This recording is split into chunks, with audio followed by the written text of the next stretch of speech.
The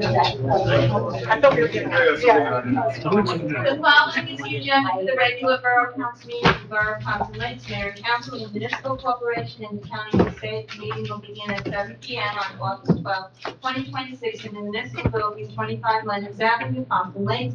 Consistent with the Open Public Meetings Act, the meeting will be open for public comments and shall be in accordance with the terms and conditions of the Borough's Municipal Code and bylaws. Please stand for a flag salute.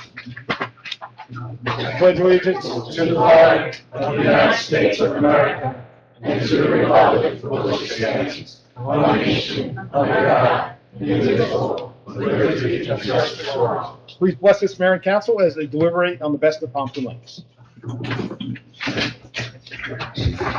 In accordance with the New Jersey Open Public Meeting Act, adequate notice of this meeting has been provided. The time, date, location, purpose of this meeting, and agenda was posted on the municipal building bulletin board, transmitted to individuals requesting notice, and published electronically on the official website of the Borough of Pompton Lakes. Roll call, please. Mayor Sarah. Here. Council President Kent. Here. Councilman Day. Here. Councilman Cruz. Here. Councilman Finn. Here. Councilman Sanford. Here. Councilman Bennett. Here. The business meeting is of Borough Attorney Mark Sombrero, our Borough Administrator Michael Grilli, and our Police Chief Anthony Rodriguez. Okay, thank you. It's always my honor to honor groups that come in, and for people who don't know, who are the newer people in Pompton in soccer, I was very involved in soccer. I was the president for 10 years. I coached many traveling teams, and I welcome all you guys here that are really putting your time in. And I'm going to call out one of the people I see in the back, Dwight Nystrom. He's been doing this probably 25 years now in helping soccer.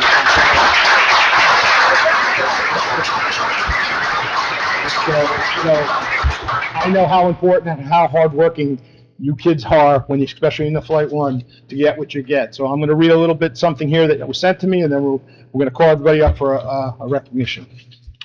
The team has won their different flights in the last 3 seasons. Flight 3 is the spring of 2025, Flight 2 in the fall of 2025, and Flight 1 in the spring of 2026. We beat Bloomingdale Butler Bears twice this season. They were the back-to-back Flight 1 champs the last 2 seasons, and we lost to them the last 3 years. Flight 4, which shows the development, and we started in Flight 4, so that shows the development up to Flight 1. In the final game of the season is a game that we had to win to take first in the flight. We were losing 3-0. Warren going into a hydration break with only 15 minutes left to go. We came out of the break after being dominated for 45 minutes and scored 5 goals. In the next 5 minutes of the game, it was the most memorable moments for our program, and we won 5-3. The team has not lost a home game since October 26, 2024.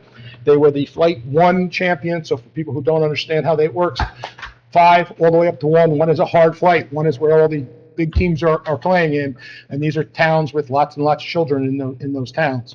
So, Pompton Lakes, we're always strong in what we do. We always support our athletes, and they always do what they're supposed to do. So congratulations to all you guys. Good hard work, good coaching, good people involved in soccer, so I'm always proud to say that. So what I'm going to do is I'm going to give everyone a certificate. I'm going to call their names up, okay, one by one. Once I call your name up, you can come up front, stay up here, or Liz, would you rather go back, or how do you want to do it? No, whatever. Okay, and then we'll take a group picture at the end. So,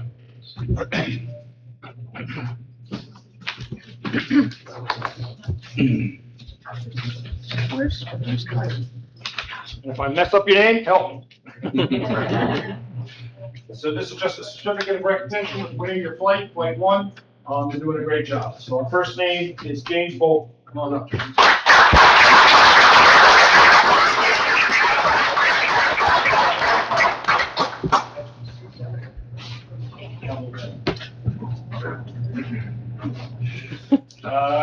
Louis? Louis, come on up.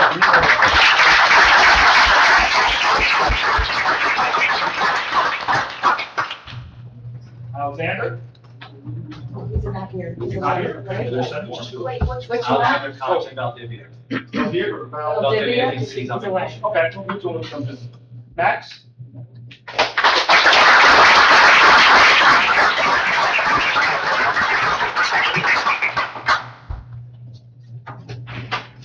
Jesse?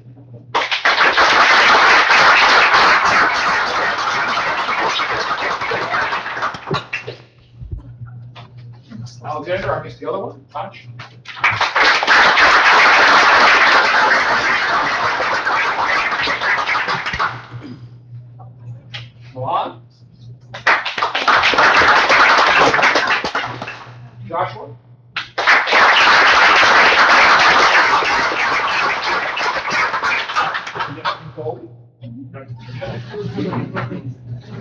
Bradley.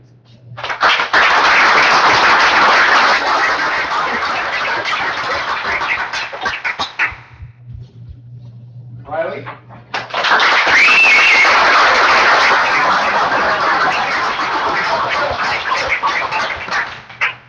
Michael.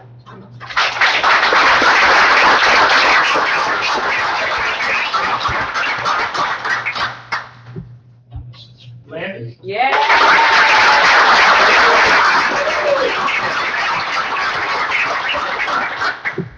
Tony.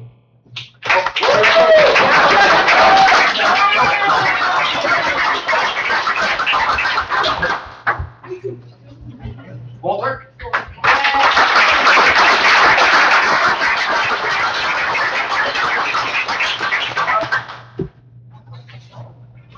Body. Oh, let's cut it up yourself. Okay,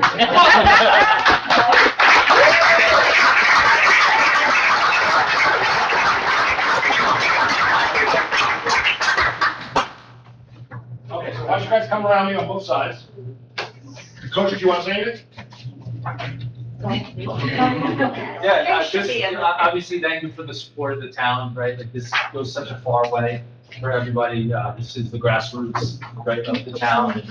Have the community come together for this type of moment means everything to these kids. So thank you again for having us, and thank you parents for coming out and showing your support. And let me just add, as most people know this, my kids went through the program, they end up playing in high school, right? And these kids will be together probably most of them in the high school days when they get there. That's a big advantage when you're playing, because they already know each other, they know how the games are played, they work together. That's why it's so important that we keep our kids together in our town like that. So I appreciate all of that. So, thank you. Take your pictures down.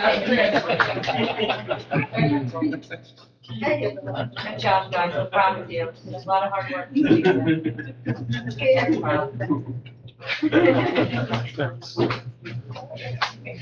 Good job, guys.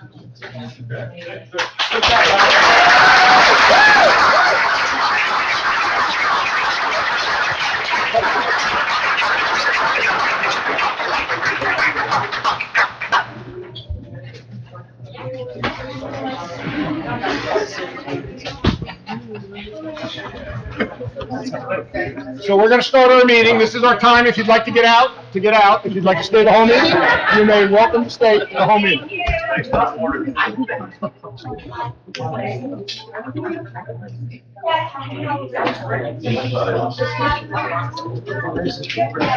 Okay, while they're filtering out, I have just some more there's some more updates before I move on to open this up. Some good news for this weekend. Our first tenants are moving into the Meridian building this weekend. So that's a long time coming. It's only a couple at this beginning, but they're already started taking applications. They've got a bunch of applications already in. You'll slowly start to see people coming in. With that, and I've been involved, and some people up here for a very long time with making this happen. What everyone has to understand with this building, once it reaches 50% is when the pilot starts to kick in. The pilot was never put in place to lower anybody's taxes. We've said from day one, it was to stabilize our tax base. So when we have to buy a fire truck, for example, we can take it out of our pilot money, which is $1 million, something like that. So, as these pilots come through, and I have to say this just to remind everybody again, the property that building was on, the part of the town that we collected, the piece that we had as a town was roughly $26,000 a year. The first year of the pilot is $350,000 and escalates up to $1 million after 30 years. So it moves up every year. These are big numbers for a small town. Okay, yes, I understand it's a big building. I understand it's bringing new people into town. But bringing new people into town is not a bad thing. Okay, they want to become part of our community. They're going to be walking around downtown. They're going to be shopping. This building is basically keeping our downtown afloat right now. Okay, downtowns are having a tough time surviving with all the box stores on the highways. So we have a hardware store here, for example. If everybody doesn't shop in the hardware store and they go to Home Depot instead, that hardware store is not going to make it. So this is another part of redevelopment. Most of the development that's going to happen in town will not be as big as this building. Everything from this point on will probably be smaller, and there's not a lot of space left to redevelopment. But if you look around, most towns are doing this. Avalon Bay is adding a section in Wanacue, another 300 or 400 units. Wayne is already adding 1,200 to 3,000 apartments. Riverdale will be putting in some projects. So every town around us is jumping on the bandwagon. We were lucky enough to start it early enough where people caught our interest. And we have a great downtown. That's why they come here. We have a great bid that puts things together, that keeps the programs running and moving, and people recognize that, and builders recognize that. So at the end of the day, I'm happy to see the building opening. There is a restaurant going in on the bottom. There will also be a daycare center going in on the bottom. So both the retail spaces are filled. They'll take a little time to get that running and open, but they've already committed to signing the leases, so we're moving forward. So that's really good news for the people that have been up here. I thank everybody who's put the time and energy. We've spent a lot of time and energy talking about this and making it happen. So we'll start to see progress from that phone on. So that was all good news. Okay. Can I have a motion to open the meeting for public comments? So moved. Who's that? Councilman Bennett? Councilman Santos, all in favor? Aye. Against? Anyone from the public like to address, please just give your name and address. Try to keep it to 5 minutes. Good evening, my name is Bill Lowe. I live at 311 Pompton Avenue in Pompton Lakes. And I would like, say it again, I can't hear you. Talk a little louder. this is the mic here? Yeah, but it's not a heavy mic to say. Just talk Okay.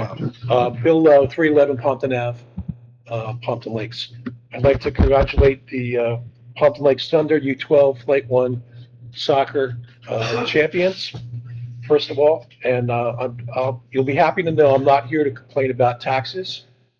And I'd like to acknowledge that it looks like there is some work being done as far as the DuPont cleanup. And you guys took some action to get some of that revenue for the community to utilize.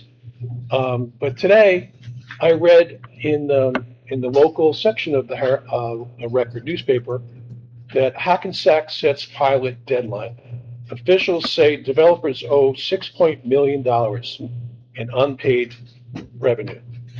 So I went to page 4L, and who do I see that owes the town of Hackensack money? It's Meridian.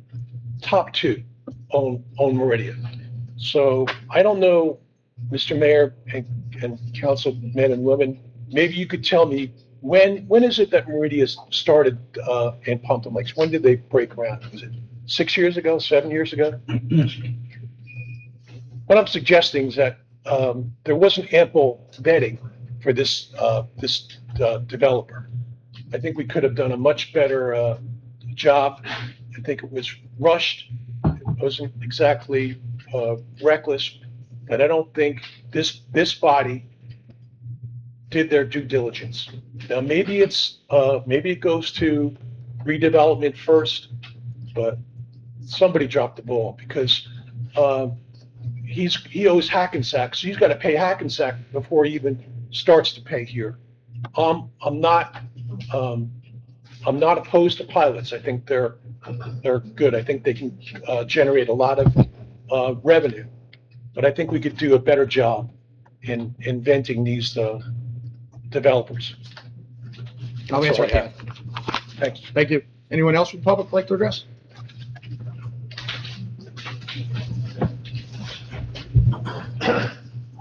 Hi, my name is Lou Bellini. I live on 214 Ridge Drive in Pompton Lakes. I was just wondering, I understand they're taking the footbridge out that connects Lenox to West Lenox. Is there any possibility whatsoever to use that bridge to go to Joe Grill Field and maybe into Pompton Plains, Pequannock, so that the residents of Pompton Lakes can get to that trail? And from that trail, they can go down to Wayne. I think that'd be a fantastic way to keep people off the highway. Because you got to cross 23 to get to it now. So if that bridge can be utilized over there, I think that'd be a great idea. I'll answer at the end, but I have some good information for you at the end about that. Yeah, I imagine we need cement and stuff like that to fix it up. The other thing is there any one can speak with, and I think this is just so obvious, but I don't know why it hasn't been brought up. to get, the school in town, Windsor School? Windsor School over to St. Mary's. I mean, St. Mary's is a school. It's got a gymnasium, it's got an auditorium, it's got a cafeteria, and it's got classrooms. It would be perfect for them, and I think it would open up a tremendous amount of space for retail. So something like that might be I don't know who to talk to, but. Yeah, well, I'll answer it. Okay. Thank you. Anyone else from the public? Oh, Thank sorry. you. Anyone else from the public? So, go ahead, whoever. Good evening. George Popov, 1104 Colfax Avenue. I'm here on behalf of the Pompton Lakes Community Advisory Group. We have spoken to residents since the press release about the billion-dollar settlement between the state and DuPont, especially with the allotment of $75 million for Pompton Lakes. We would like to suggest a focus and a cooperation from this group that the $75 million be allocated to Chemours DuPont site and not go into the general funds of the Passaic County or any place else. That's what needs to be cleaned up. We need to reduce the amount of contamination that's coming out of that site. It's never been cleaned up and fully addressed, and I'm sure I'm not talking about anything new to this forum. However, let's have a focus on that. Let's get these funds, let's put them to use, let's do some planning and not waste it. There's also opportunity for the residents as far as the vapor intrusion systems and the yearly testing of the system. We have heard from many of them who are saying that they would like to have independent people, not Chemours or DuPont people, test the systems or the wells that they keep coming down, and the police guide them as far as getting down. But the protocol and the reporting on it is very poor as far as to the residents as to what is the level. And it should be to residential standards, not to industrial standards for the water. And that needs to be really managed by this group, by the council, and by obviously the administrator of the town. Also, we have to look into alternate power sources. When the power goes off in the town, the systems don't work. So then every individual in town in the plume is subject to the vapors. And that could be bad for their health. Probably is. Again, I'm not a doctor, I don't claim to be one. But, you know, they've got to keep it running all the time. They need backup power somehow. And that should be at the expense of Chemours DuPont. The additional areas of the drinking water should also be tested on a more regular basis, that it's not being contaminated in any sense. And hopefully this group can monitor it and get reports on a regular basis, quarterly and not annually. They need to continue to monitoring the air quality in the plume, and that apparently is not going on a standard basis. Let's continue. An opportunity should be given for those people, especially with this large funding, who want to move, so they can get a market price on their homes. I don't know who else wants to move into a contaminated area, but I guess some people are willing to take that chance. Taxes, and we all got hit this year. Maybe there is an opportunity, if you can give a break to DuPont as far as what they're paying in taxes, because there is no plant up there. Why not give a break to the people in the plume and the rest of the borough? You know, start looking at zero-based budgeting for the town. Don't tell me constantly every year we have to go up. Let's go back and review if there's any possible waste or obsolete projects that we're still funding. Why? It's the same as with the rest of the government. and we found a lot of corruption and fraud throughout the United States. But I'm not suggesting in any way that there's anything like that going on here. Let's just be diligent in handling our funds, because personally, it hurts.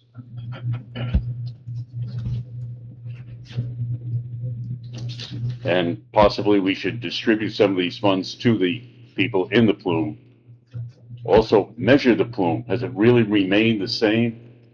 I've been here for over 40 years, and the plume designation hasn't changed. I know water doesn't run uphill, but when was the last time this group has asked to really have a measurement of how big the plume is and how dangerous it is? Okay, really, hopefully we can put the $75 million to good use here, not any place else in the county. Let's not waste this opportunity. That's what we have as far as the group goes, and we'll be back, I'm sure. Thank you for your time and attention. Thank you. Anyone else from the public like to? Hi, Mayor. Just the gentleman just before us brings up an interesting point with DuPont. Now, it's not what I wanted to talk about tonight, but what's happening with the old cleaners that I heard was supposed to be remediated and all of that? I mean, it's been decades with that thing sitting there. And I think that's just a blight on our community when you have something that's an eyesore like that.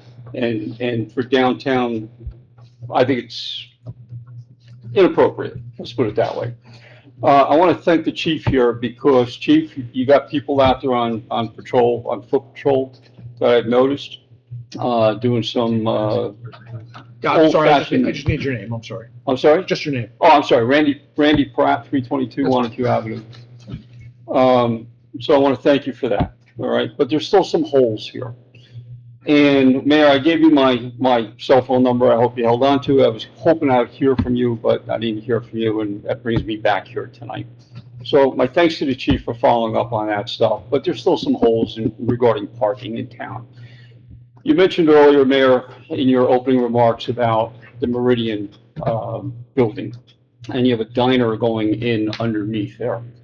Where are those people supposed to park? All right, so you have a parking problem. Pompton Lakes has a parking problem. Wanacue Avenue only has, and I don't know if the council knew this, only has 44 parking spaces. Of all on Wanacue Ave, from the railroad tracks down this end here, there's only 44. There's only 3 handicap spots. In my section, in front of my store, there's no handicap spots, but yet there are 7 cars on a regular basis that either have handicap placards or some other kind of placard. I was told by an officer, if you see something, report it, which I did. I reported it. An officer came, and there's some conflict in discussion. And Chief, maybe this is something you want to speak with your patrol officers about. He pointed to the sign, and I agree with him on this point, that the sign says metered parking only Monday through Saturday, okay, 9 to 6. Fine, no problem. But the electronic park mobile doesn't give prices. Maybe the borough administrator can answer this. I was told that it's, and I don't use the electronic thing, okay? I prefer coins. I just don't like the electronic thing myself. You have 90 cents, I believe, for an hour electronically, but 25 cents if you feed the meter. If you are a handicapped person with a handicap sticker, all you have to do is put 5 cents in there for 15 minutes, and you're good for 9 hours. Okay, but down my end, there's 7 cars with special placards. Business, people who are coming to, customers who are coming to our businesses, they have no place to park. There's 15 parking spots on my side, 11 parking spots on the other side. You have a vehicle, and Chief, I had checked on this, you have a vehicle that parks every single day in the very first spot, just past the bus stop. feeds the meter by point has not gotten a ticket. I checked with your records bureau. They have not gotten a ticket since the last 30 days that I was here. They have not gotten a ticket in probably 6 months before that. Okay? So does that vehicle have special dispensation to be there? And if it does, it should have a placard or some kind of notification or something to that effect. Well, let's go back to the meters for a second. So the signs, I think, are inadequate. And I think that's something that needs to specify what it is, because I have people coming into my shop saying, hey, do I have to feed the meter because it's Juneteenth? Well, not according to the code. The code says Thanksgiving, Christmas, so on and so forth. Maybe a list of holidays need to be put on there. I've been in other towns where they also have the list of holidays you don't have to pay. But what's interesting is that the parking meter says a time limit of 3 hours. The officer responded to me, well, I don't know. I have no idea how long they've been there. And I have a video camera outside my shop for security reasons. And I said, well, would you like to see my security camera? And I can prove to you they've been there all day long, and we can re-roll it for a month if you want. And he refused. So there's a disconnect between the meter and here. So your time's Okay, up. time? Okay. All right, so I'll pick this up again, but I think there's a disconnect. And No, there, it's- I would really appreciate a phone call, because there's some things that we can I can do that. get cleared out. Okay. Okay, thanks. Anyone else from the public? Please step up.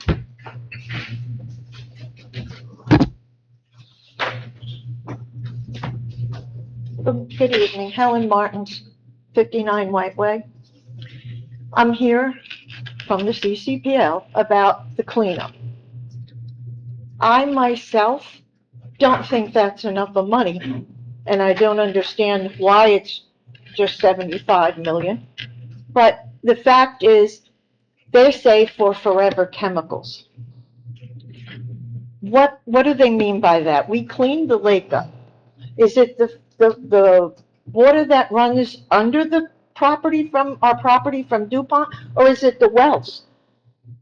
I don't know where they're talking, but I was under the opinion when we first heard about this, that the people, and I'm speaking for the people that live in the plume, all want that DuPont site cleaned up.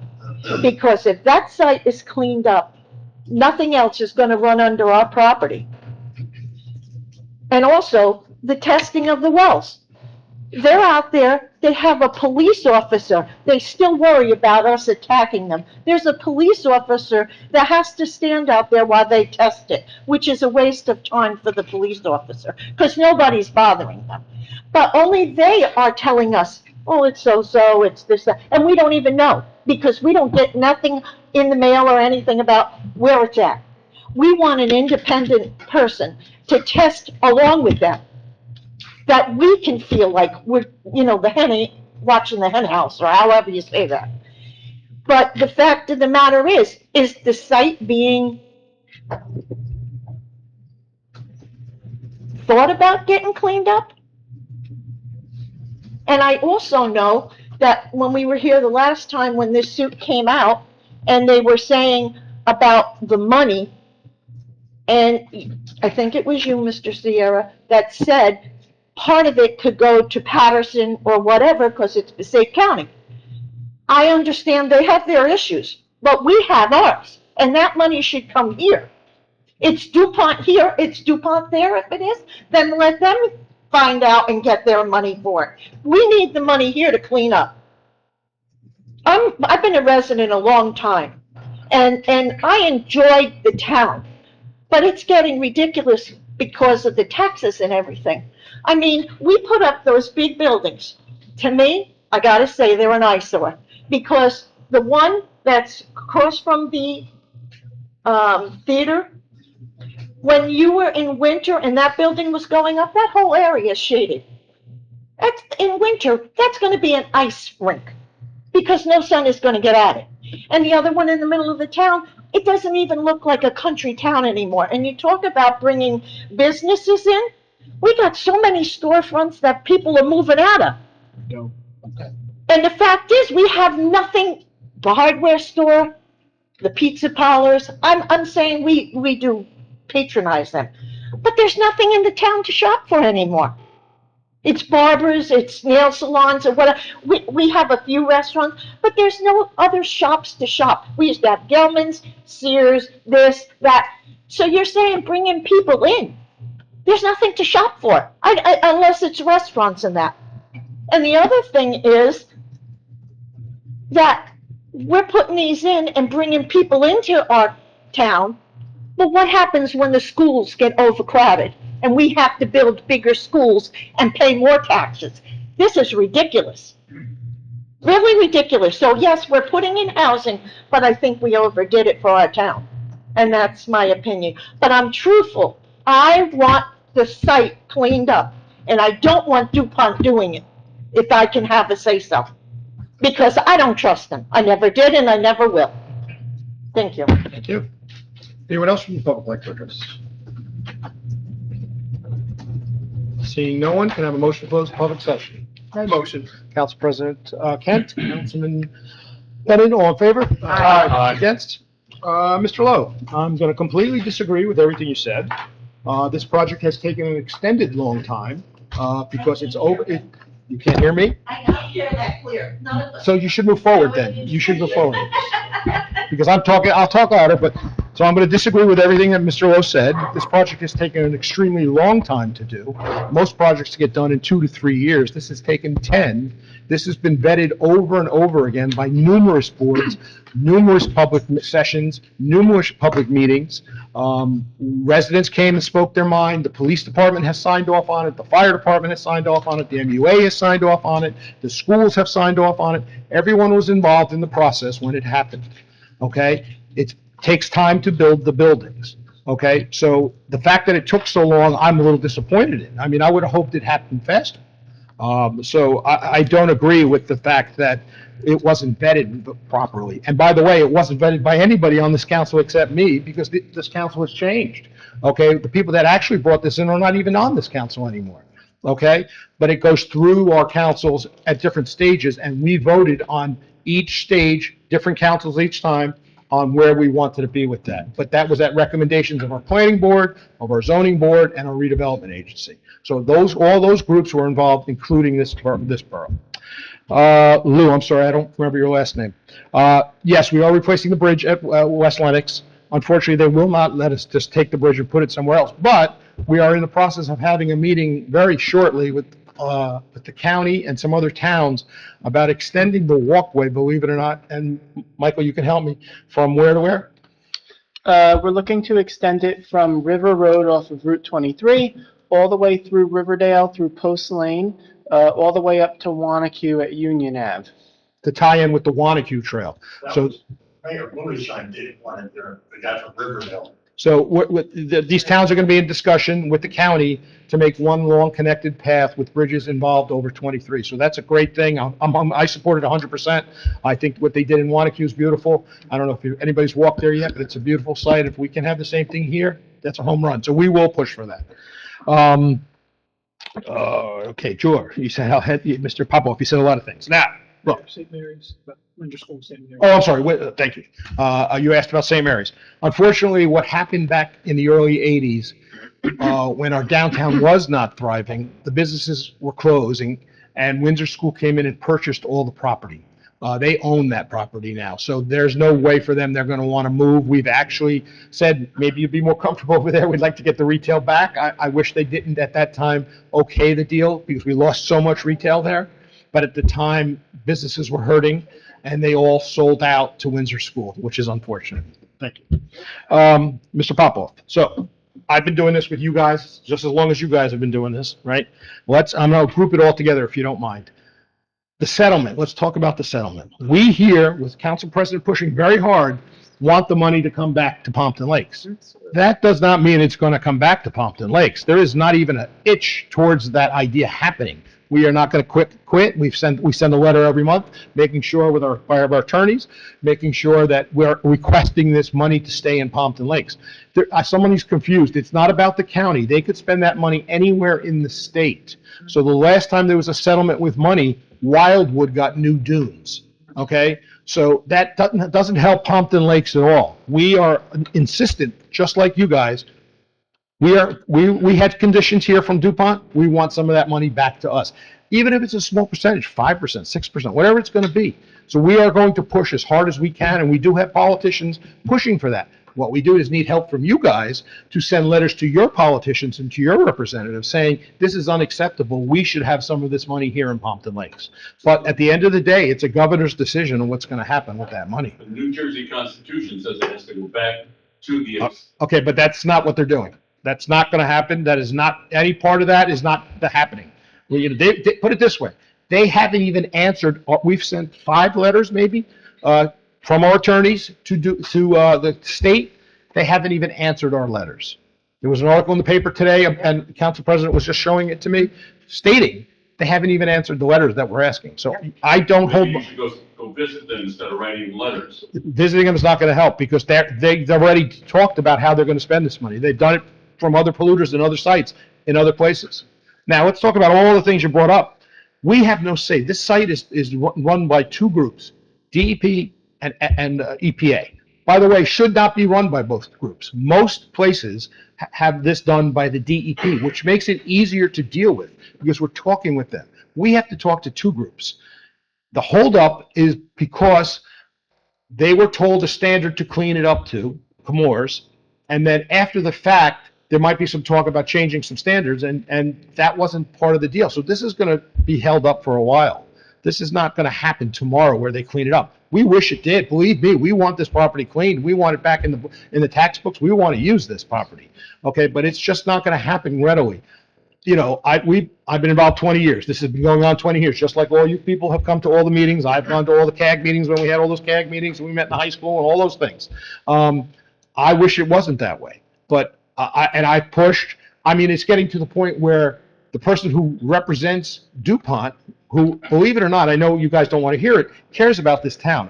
It's not a corporate person. It's someone who's been involved in this community for 30 years from DuPont, at least cares. He's going to retire soon. Once we lose him, now we're dealing just with a corporate entity, which is not a good thing. It's not. I know you guys don't want to hear it, but the person, Dave, who was there, at least cared about our community a little bit. He knew about us. He knew our people. He knew our shops. He knew those things. So this is an uphill fight. Again, it's about writing letters. I've reached out to my politicians. Where are we with the DuPont thing? Nobody answers. I've reached out to DuPont. They're waiting for information from the DEP. And the other issue we're having, and I know the council president can address this, the DEP, all those people that had all the knowledge about what we were dealing with have all retired.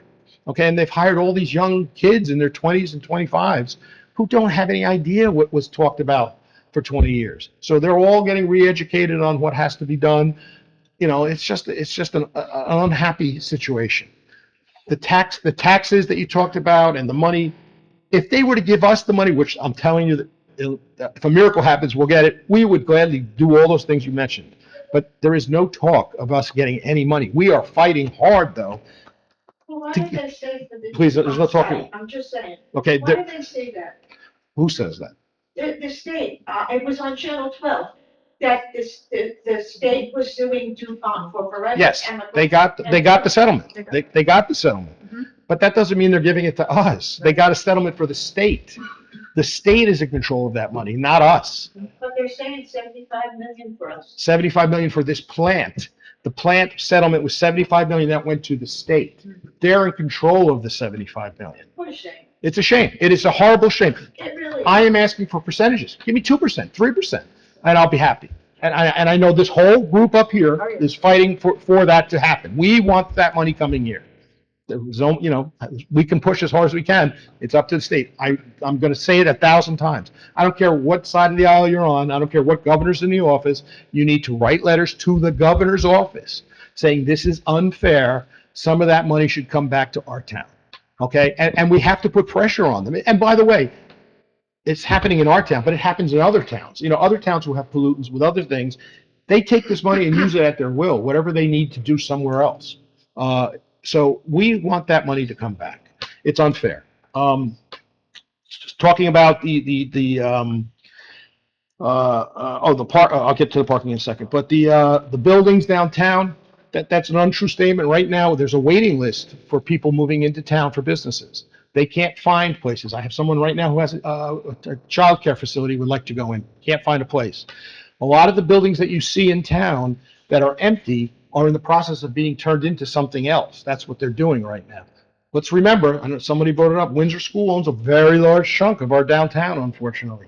And that's what it is. The way it looks is the way it's looking, and that's not going to change. You say the nail salons, the pizza shops, the restaurants, those are what the people want to have in town. That's what they're looking Yeah, for. but we also need some other retail, you Okay, know? but the retail is not up to me. I can't demand, that's called spot zoning. I can't say you have this. We do. We don't, because I can tell you that the retail is moving along very nicely.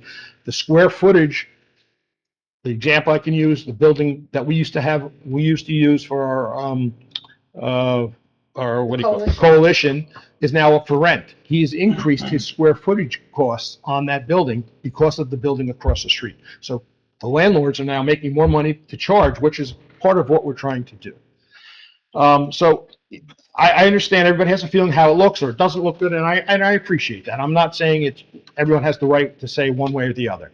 For me, as a mayor, somebody mentioned, I think it was Mr. Popoff, we are at a basic talk when we come to our budget. There is nothing we can cut. The problem is they raised healthcare costs and retirement costs $760,000 just for our town, 72%.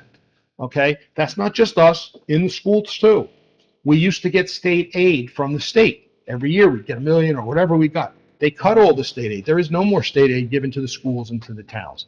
So what they're basically doing at the state level is when they say we're not taxing you, they're not taxing you. They're telling the towns you have to tax them because if you want to keep, you have to pay for retirement, you have to pay for pension, you have to pay for healthcare costs. Then you have to increase your funds. That's the only way you're going to get it. Now, saying all that, this is where the pilots come in. Some of that money can offset some of these costs. So, if you get $1 million a year coming in on a pilot for our town on a $17 million budget, that's a big number for us. Okay, so we can kind of offset some things, but it doesn't mean our taxes are going down. And it doesn't mean, I know social media, I was going to talk about, there was a lot of talk of social media. We're in charge of 25% of your tax dollars. So 25% of every dollar spent in Pompton Lakes, we're in control of. The school is in charge of another 59 to 60%. And what's left is the county, the library, open space, some other things. What we do with 25% is a big deal. I mean, we have all our employees, all the services. We haven't cut any services to any person. But retirement is set by the state, and the pensions are set by the state. We can't change that. We can't argue that. So it's unfortunate. It puts us in a tight spot. We are looking for other ways around that. Let's talk about the parking downtown. I appreciate you, and I will give you a call, but some of your facts were incorrect. First of all, you said we have 44 spots. We have 220 spots in the pond hole, which we own. Those are our spots. So those are used for anybody downtown. The on Park Mobile, it does list the costs and hours and everything listed that you're saying it's not on the sign. So it is, when you go on the website, it is right there in front of you. I just learned this myself, and I'm going to ask the chief to jump in. If you have a handicap parking spot, you can park in any spot for as long as you want. It's a crazy state law, not a town law. So if 6 people who have handicap stickers want to park in front of your establishment, put a quarter in, they're done for the day. They don't have to pay another penny. I don't know if you want to jump in. Yeah, they actually have to map. If you're a handicap placard, state regulation is that max out the meter one time, and they can park there for 24 hours. If New Jersey also has a Purple Heart designation, and they have a disabled veteran designation, if they have those placards, they're exempt from the meter, and they can park up to 24 hours. But that would mean they would just have to move their 24 hours, and they can move their car to the next spot, park for another 24 hours, and no fee. So that's basically what So I can't address the cars that are in front of your business, but if they have placards, there's nothing our police can do. There's nothing at all we can do. It's unfortunate. It doesn't seem fair to me. I understand they're handicapped. I understand they have to get to where they need to be, but they're also taking up vital spots to businesses like you mentioned. We are looking at new signage when we do some things with the pond hole parking, so there will be some new signage coming out. I can't answer about the holidays. I don't know about that. I can't answer about the car in the corner. I don't know if you want to address that now or at another point. I don't know what the car is talking about. So we understand the situation with parking is very vital for our downtown, 100%. But every town in New Jersey has parking issues right now. Wayne is building 3,000 apartments. You think they have spots for 3,000 people to park? They don't. Okay, it's a shared parking service. That's what we're selling. That's what every town is selling. We have a pond hole where you can park in there all day and all night. It's empty most of the day, and walk. That's what you have to do. Is it going to be right in front of your establishment? Probably not. Okay, but it's not going to be in front of the pizza place on the other side either. Okay, we have limited spots, by the way, set by the county. The county sets those spots. We have no say on the spots, how many they're there, how many handicapped, how many striped out, anything. And matter of fact, we were supposed to have a meeting next month that was canceled with the county on how they're going to improve traffic flow by maybe reducing spots or adding bump outs or whatever they want to do. We have no say on that. That's their road. That's their responsibility. I'm sorry, I have to go back to Mr. Lowe too. You mentioned Hackensack. I don't know what's going on in Hackensack. I couldn't tell you. I don't know anything. He's been very faithful in his payments to us and everything we've had so far. We've had no issues with collecting funds from him in any way. He's the third biggest developer in the state of New Jersey, so I don't think he's in a hole right now somewhere. What his issues are in Hackensack is between the town of Hackensack and him. It has nothing to do with us. Was what? Oh, and he also built us the Civic Center too. But I will gladly give you a call. We can talk more about the parking. We can maybe, come up with some suggestions. And Chief, if you want to add anything, I don't know if you have anything more you want to say on that. Yeah, just from what I understand, I'm pretty sure the black vehicle that he's talking about is a fellow business owner. It's on bid with him. That being said, so I'm just mentioning that because I'm sure he's aware of what the statutes are and things over there. The problem that we came across and looking at this more is that the ordinance gives a time limit and max time limits.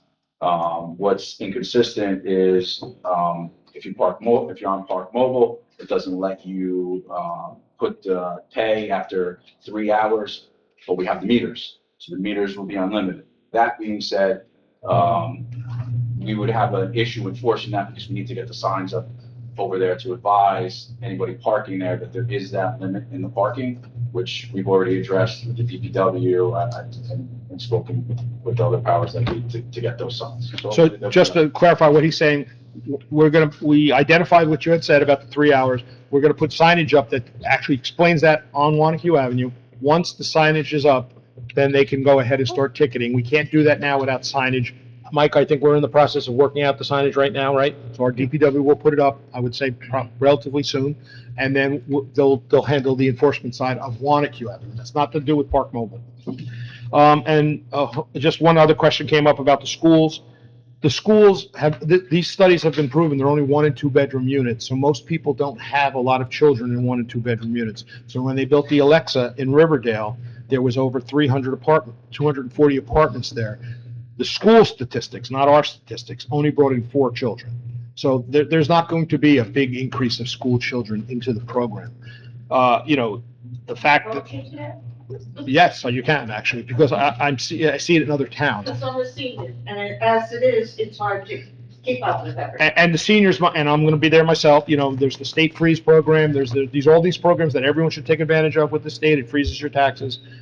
You get some rebates back. I understand the taxes are high. Let's just remember, because now we're talking about taxes. Taxes are high everywhere in New Jersey. They're not just high here in Pompton Lakes. I have a daughter that's looking for a house right now. As my daughter, she tells me the taxes are too high. It's just a part of living in this state and where we are. We're trying to do the best we can, this council, checking every dollar that we spend. But at the end of the day, we're in charge of 25% of the tax dollar. I'm going to open it up to the council. Does anybody want to add anything? Yes, real quick, Mayor. So I looked up the Hackensack thing with the $6-point-something million. Meridia owes $300,000 of that $6.7 million.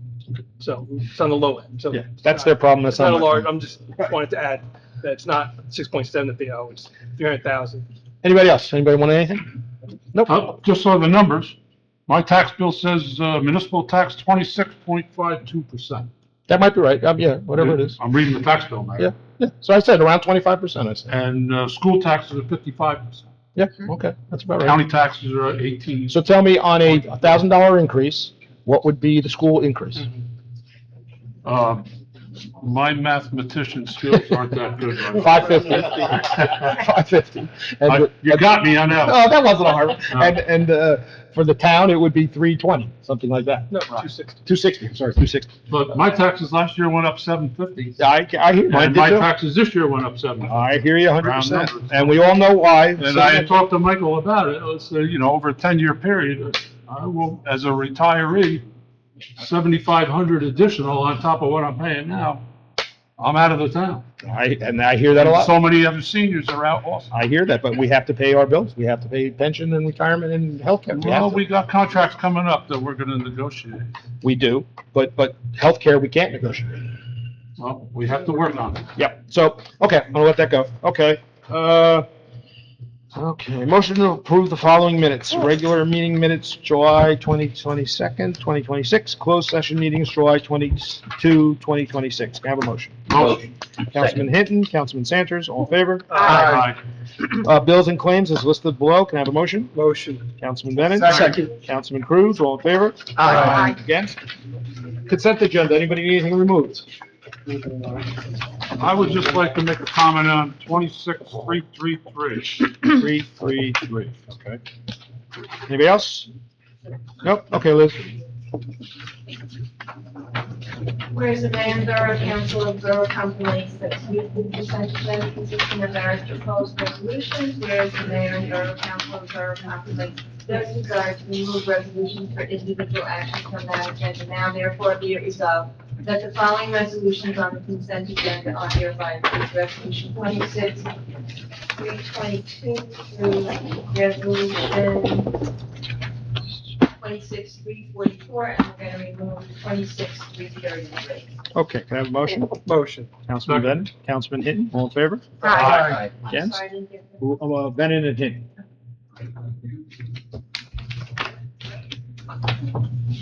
Okay, I'm going to read 26, 333. Yep. Authorizing provisional appointment of Ryan Wright to road repair supervisor for Department of Public Works. Question, comment? Just a comment, I want to thank our business administrator, Michael Corelli. Through the years, from the Shade Tree Commission that I've been on, working, trying to get DPW to help us out with shade trees on the trails, and this appointment for Ryan Wright, the road repair supervisor. Also, he's going to work on a lot of the trees in the park.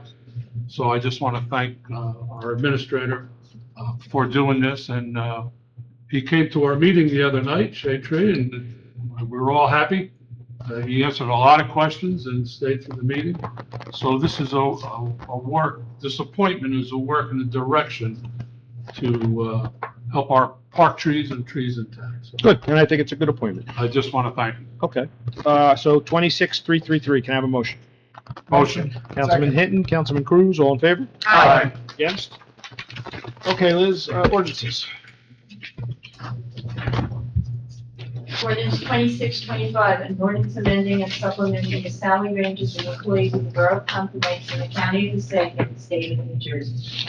Motion to approve ordinance 26-25 for introduction. Motion. Councilman. Second. Who was that, Sanders? That was, Councilman Bay, Councilman Cruz, all in favor? Aye. Against? Oh, sorry, it's a roll call. Oh, Councilman Cruz, Yes. Councilman Hinton, Yes. Council President Kent, yes. Councilman Sanders, Yes. Councilman Bennett, Yes. Councilman Bay. Yes. Ordinance for final adoption, this ordinance then advertised, an ordinance amending and supplementing the salary ranges of the employees of Borough of Pompton Lakes in the County of Passaic, State of New Jersey. Motion to open the meeting for public comments on ordinance 26-24. So moved. Councilman Cruz, Second. Councilman Bay, all in favor? Aye. Against? Anyone from public like to address just this ordinance? Seeing no one, motion to close the public session on ordinance 26-24. Motion. Councilman Hinton, Second. Council President Kent, all in favor? Aye. Against? Motion to approve ordinance 26-24 for final adoption. Motion. Councilman Santers, Councilman Bay, roll call, please. Councilman Cruz, Yes. Councilman Hinton, Yes. Council President Kent, Yes. Councilman Sanders, Yes. Councilman Bennett, Yes. Councilman Bay. Yes. Okay, thank you. Under my report, well, I have a motion, let me do that first. Mayor to appoint with advice and consent of council Shannon McGill Thompson as a member of the Environmental Committee to fill an unexpired term until 12/31/27. Do I have a second? Second? Council President Kent, all in favor? Aye. Against, okay. Under my report, we had an officer retire, John, I forgot John's last name, sorry. Williams, I'm sorry, Johnny Williams. He's been a longtime officer here in town, 25 years, worked with our DPW for many years also. I wish him well in his adventures moving forward. Those are the kind of people we like to see in town, people who grew up here in town, did other things, worked his career here, and is going to retire, so congratulations to him. Camp has come and gone for our summer counselors. I thank all the counselors that came and our staff that put it together. I had the privilege of sitting and talking to all the kids. The camp was run very well. They seemed to have a lot of fun. Unfortunately, there was a lot of rain this July, so they were in and out of buildings a lot. But they seemed to enjoy going inside Atlantic School just as much because they could sit and watch a movie and not have to run around a lot. So I thank all the counselors for that. I want to thank our superintendent, who's retiring, Paul Amoroso. I've worked with Paul for many, many years, for the last 20 years, and he's always been a stand-up guy. I can always call him. We work very well together, the town and the school board, and I hope that continues as we move forward. That's very important because we don't want conflict between those two agencies that handle the tax dollars. So we were always bouncing things off each other, and if he had a concern, he would call me. If I had a concern, I'd call him. So I wish him well. Again, I wish him a happy retirement. I welcome the new superintendent coming in, which I'll be at a luncheon for her, and hopefully we have the same thing moving forward. And lastly, I just want to talk about the taxes a little bit because there were people talking about taxes. Okay? Unfortunately, in the state that we live, we are in the state health care plan, which means we have to use the health care right now that they provide. A lot of towns are trying to get out of the state health care plan because it's too expensive, which we will try to get out ourselves if we can. But the more towns they get out, what happens? The more expense comes in because you're paying up the cost of the towns that are leaving. The state has to fix the problem. If they want to continue having a state health care plan, they have to be responsible to fix this. I worked in New York State. I have health care benefits through the New York State. They have no issues going on over there. Their numbers seem to stay steady from year to year. Little increases, 2%, 3%. It's ridiculous here in New Jersey. We're getting increases of 60% or 50% or 49%. It's unextendable to why they have to increase it, but we cannot pick up those costs from year to year. As Councilman Hinton was saying, we can take a hit once in a while, but you can't take a hit every year. But a lot of that, and again, I go to the public that they should reach out to their connections in wherever they live and explain to them, we want to stay in this state. You have to help us. You have to help us with the pension costs. You have to help us with the retirement costs. Now, we do have contract negotiation coming out. And there will be a question on our ballot this year for local elections about the pensions itself, because we want to hear from the public and see what they say. I'm pretty certain I understand the answer that will come back, but we're going to put it out there. Because at the end of the day, we have quality employees here. Our police department, our fire department, our DPW, all quality employees. But they get benefits, okay? And those benefits cost a lot of money at the end of the day. And there's nothing we can do. It's not like we can just say, no, you don't get those benefits anymore. Or no, when you retire, you don't get this anymore. It's contractual. It's done in agreements. So when a contract is done, you work out the best deal, but at the end of the day, they're getting their raises in there. And that's why unions get involved, and that's why unions are there, right, to protect the workers. Okay, but on the other side of that, because I come from both sides of it, on the other side of that, they're pushing us to the limits, these unions sometimes, of what they're asking for. And it's costing us, the taxpayers, a lot of money. So, I see, and look, I pay the increased taxes too. I'm not happy about it. But at the end of the day, let's just keep in mind, we're in charge of 26% of your taxes. The school is 55 or 56%, and there's a little pieces of the county, it's 20%, and some other pieces. There's bunches of groups that are involved. So it's not just, I know most public would not understand that. They would think we are responsible for the whole tax bill, which is far from the truth. We're the second smallest supplier, and we think we do a good job on what we offer with this town for the money we get. And that is my report. Council President. Thank you, Mayor. I just want to congratulate the U12 Flight 1 boys soccer team. I was the registrar for many years, under PLRSA, and the referee coordinator. I got those kids trained. I ended up getting my license myself, so I never do anything unless I know how to do. I do it, and I do it with the certification. And we have a wonderful program with the new groups. Dwight Nystrom was there when Mike and I were there. We were all on the executive board together, so we go back a long time, and it's really wonderful to see these kids come in first place. It's a tough thing to do with U12 Flight 1, but they did it, and congratulations to them. I also want to thank Mrs. Martins and Mr. Popoff for their many, many years of fighting to get the right thing done with the DuPont property and with the state and the federal agencies to do the cleanup. And I was also on the CAG for a number of years, and it was this money that was agreed upon should come back here. I don't want to hear that they're just going to take it and go and build something in another town, or they're going to fix a dune down the shore. We were damaged. It was clear. And we had many residents that lost how many decades of sleep just trying to figure out, should I live here, should I not live here? We've gotten past that for a lot of that. We do have vapor intrusion systems. There's all kind of issues. There's still a big cleanup to be done. And I want the council and our attorney, I thank them very much for sending those letters in. We finally are getting some traction with the newspaper. I'm waiting for Channel 12 to walk through the door. I thought they'd be here tonight. They should be. Because that money for all these towns, not just Pompton Lakes, but for all the other 3 towns that so many people were involved in, that money should be going, at least a portion of it, should be going back to the residents who had to deal with the contamination in all those years. So I'm with you. I support that 100%. Okay. Now I got to calm down a little bit. Okay. It's very annoying.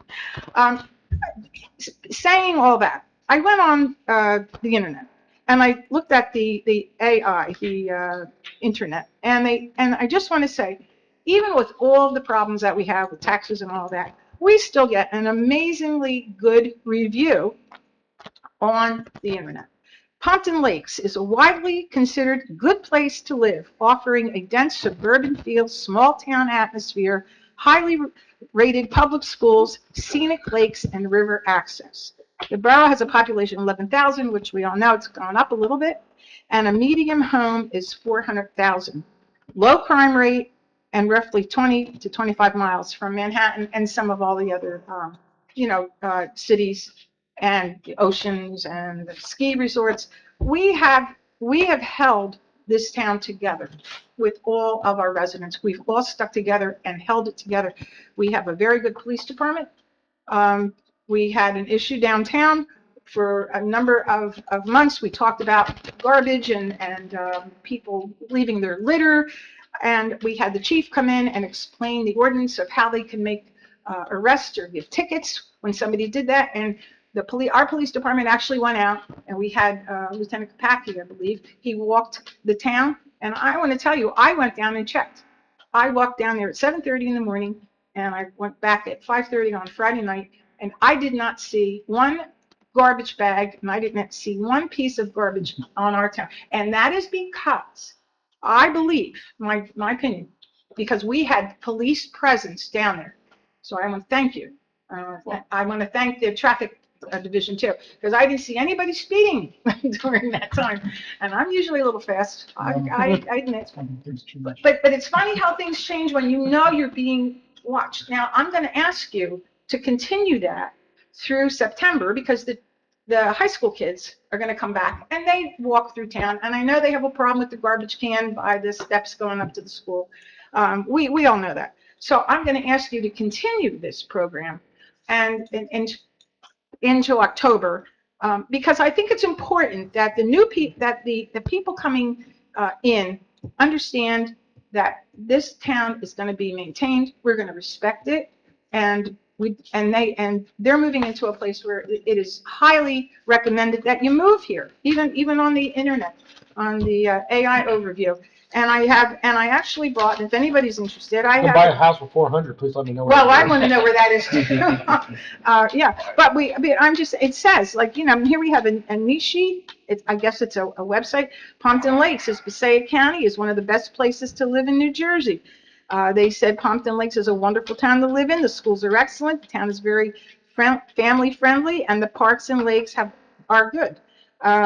We have a Van Express Moving. They talk about how the crime rate is 67% lower than cities and towns all over the United States, which is, and it makes it a prime choice to live here. So sometimes we forget we don't really know what we have until you hear how maybe other people live.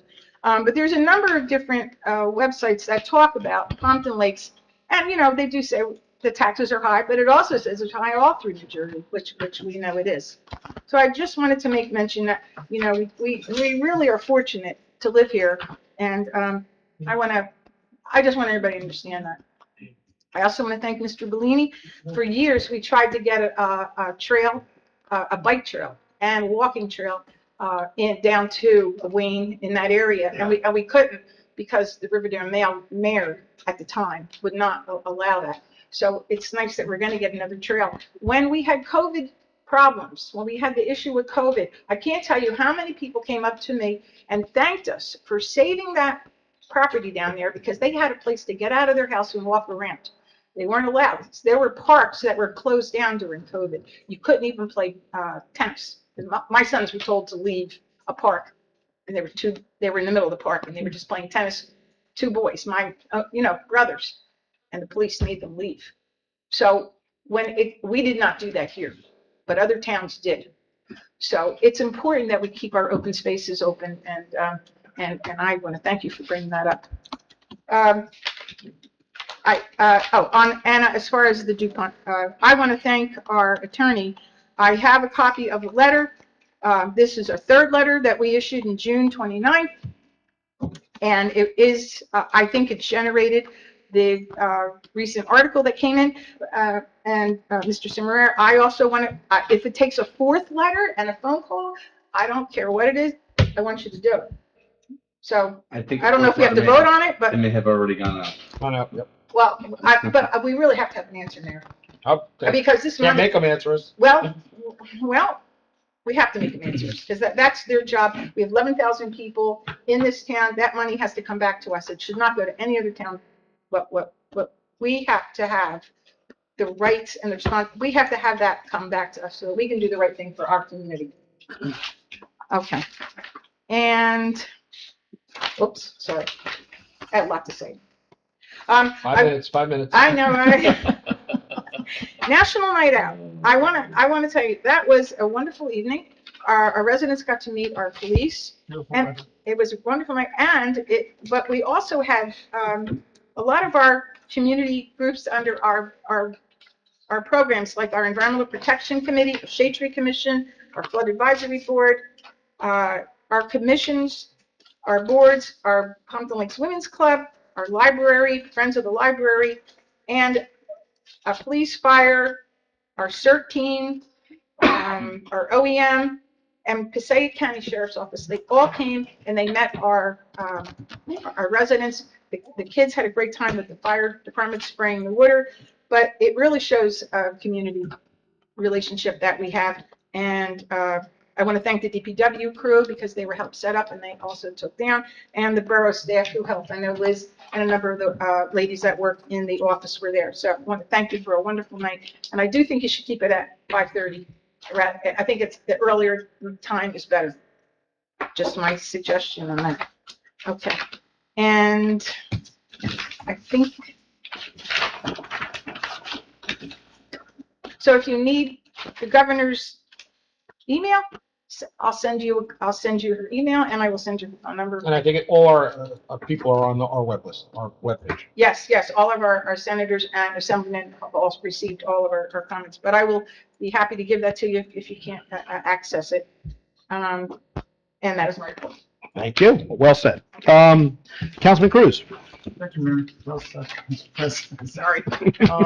So Council Sanders and I attended the retirement ceremony for Paul Amoroso last night. It was a very nice ceremony. He was surrounded by his family. His wife did attend, two of his daughters, past colleagues, current colleagues, past teachers. It was a really nice ceremony. Many grateful residents and teachers had nothing but wonderful things to say about Paul. They also had a fantastic cake. So whoever was there, the cake was amazing. You're looking, I know you're not, but I took some home. So it's bitter, yeah, come on, you didn't want to have any, but it's bittersweet, you know, just you guys, if you don't know, he was in the school district for 33 years. Of the 33 years, he served 15 years as superintendent. And just on a personal note, he's an amazing individual, someone you can talk to. As Mayor Mike has said, he's a great partner to the district, to the borough. But I also want to welcome Denise Velez. She is our new superintendent incoming. She's very nice. Hopefully, all of you at one time or another can attend the Board of Education meeting. I've heard nothing but great things about her, but I do wish Paul the best in his retirement. And speaking to his wife, he is still going to keep busy doing other things. So I don't know if it's a full retirement or not. The Board of Education meeting was really uneventful. There really wasn't anything really standing out. Councilman Sanchez may speak to something else I didn't see. Most of it was just paying a lot of the bills due to the work done at the high school. Some of that involves some of the air conditioning systems, the, what was it called? The, Field? no, the entranceway, the vestibules, yes. They're gonna finish all those up across all the schools, which is Lennox, Lincoln, and the high school. So I know those payments went out. And I think that's about it. I don't really have anything else for the board of Education. One thing I'm just going to add to you for your Dr. Emerson, the one thing that most people don't realize is he never forgets the name of a student for 15 years. You could come back 15 years later and he remembers your name. I don't even remember my wife's name. So for him to be able to do that, that's an amazing accomplishment in itself. I did want to mention one more thing. Yeah, sure. Just completely different, but make sure you sign up for the emergency notifications. You know, we've had a lot of bad weather, a lot of thunderstorms, a lot of rain. You know, the communication that goes out, it'll be via text, phone, and email. So it definitely hits all the three channels for communication. So if you haven't signed up, please do so. It's very important. Oh, yes, it's on the borough website, and you will see a link there to sign up for the emergency notification system. It will ask you for some information, and going forward, you'll be added to the database. And then going forward, any emergencies in town, whether it's weather-related, most times it's weather-related, you'll receive a text message, right, and phone call, and email. And the other part of that is you can sign up as a out-of-state person for your parents or somebody else. So if you live down south and your mom still lives up here, or your dad, you can sign up, get the notifications, and make sure you call them and say, hey, look, this is happening in town next week. I think that's an important part of that. Thank you, Mayor. Okay, that's it? Yep. Thank you. Councilman Hinton? Yes, thank you, Mayor. I wasn't able to attend the luncheon for Johnny Williams, but I made sure I was there to shake the man's hand and wish him a lot of luck in his retirement. Kid grew up in town, been to my house a couple of times on a few emergencies for my better half, and he's done a hell of a job in Pompton Lakes. Wish him a lot of luck. Let's see, we went to National Night Out. I won't go through the list. Council President took care of that, of all the people that were there. It was a great time, beautiful weather. Let's see, then we attended the seniors, had their meeting, and everybody's fine and healthy and happy, and we enjoyed the trips that we've been on. Let's see, what else did I have here? Did they talk about the senior picnic for Saturday? Yes, they did talk about the senior picnic, which unfortunately I won't be able to attend. But I know the council, excuse me? Are you a senior? I don't know if you're allowed. Actually, Mayor, you're old enough to be a senior. Okay, then I'll go. I get a free sandwich. There you go, there you go. And the council president has always been there. Our clerk has always been there serving food, and they do a great job. And I will be there. And yes, and I'm sorry that I'll have to miss it. Let's see, we had our Shade Tree meeting, and like I said before, our administrator, who was also on the Shade Tree Commission in Riverdale, so he's pretty familiar with what goes on in the Shade Tree meeting. And he's been very helpful for everything that we've been doing. Shade Tree Commission had a lot of questions for him. They hammered him, but he was able to field the questions well, and we're working well together. So good. I want to thank him for being there. let's see, talk about the plume. And Council President and you and the rest of the council are fighting hard for get as much money as we can to the plume. I grew up in the plume, 64 Schuyler Avenue, right in the middle. And one of our councilmen right now, Councilman Bay, lives right next door to where I grew up. So we're all in trying to get as much money as we can to come to Pompton Lakes to solve that problem. So we just have to keep fighting. Also, Councilman Cruz mentioned about the storms we had, and I want to thank the DPW and the Shade Tree Commission through the years. We've taken quite a few old dead trees down. We're on it right now. There's a tree at 223 Ramapo Ave that I was looking at, administrator shaking his head, split right in the middle. So Ramapo Ave, that tree is actually a county tree. And Mr. Ortieri was talking to the county this afternoon. And the county official will be there tomorrow morning. So through the work of the Shade Tree and our DPW, all these storms that Councilman Cruz is talking about coming through, we've really had minimal damage. It's true. A lot of the power outages we had weren't due to town trees. A lot of the power outages we had were power lines coming in for, say, Riverdale or other directions that cut the power to part of our town. So we're working hard. We're working hard. So that's my report. Thank you. And thank you for your report. And you just reminded me that I am attending a workshop with northern mayors, as they call it, to address concerns with Jersey Central Power and Light on how they handle storm readiness and the tree situations in towns. You know, how they can do a better job, we believe, some of the mayors believe, in doing tree maintenance to prevent those trees coming down and taking out power lines. So we'll see where that goes. They could just follow what we do. That's all they- I'm Come okay see with us. that. Councilman Sanders. Thank you, Mayor. I just have a brief report. National Night Out was awesome. It was a great night. Well attended, like everyone said. I want to, for Board of Education, I want to wish Dr. Amorosa the best of retirement. They did have to pass, there was a new legislation passed by the state on cell phone usage in schools. So from September 1st on, there will be no student will be able to have a cell phone on them in the classroom from bell to bell. So their phone has to be turned off. Their iWatches and stuff will have to be put in a backpack, but from bell to bell, they won't be able to use their phone. Or any device. Or any device, any personal device. They're not allowed to use any personal Is that device. for all schools though? Like That's all schools from across the K- state of New from Jersey. K Oh, is it? through All 12. school? I didn't know. Is that It's all a, it's a schools? bell-to-bell band. No Apple, like no watches, Okay. no, you can't have your own You can- iPad, anything. If It can only be a school issue School device. issue, yes. Except for lunch and after 3. So you here can have it here in Pompton, our students are allowed to leave the campus to go downtown to have lunch. They will be able to use their phones in town because they're off school property. And once they get back into the school facility, they will have to turn their phones off, put them in their backpacks, or in their lockers, but they will not be able to. The first offense, they will have to hand their phone into the office. And they can pick it up at the end of the day. Second offense, their parents have to come pick up the phone, and then after that, they're not sure what happens with the third offense. They get shot at. But that's, so that's, it's gonna, there'll be notices going out to the parents, making them aware of the new legislation. And, I think that's it. Yeah, Thank you. Thank you.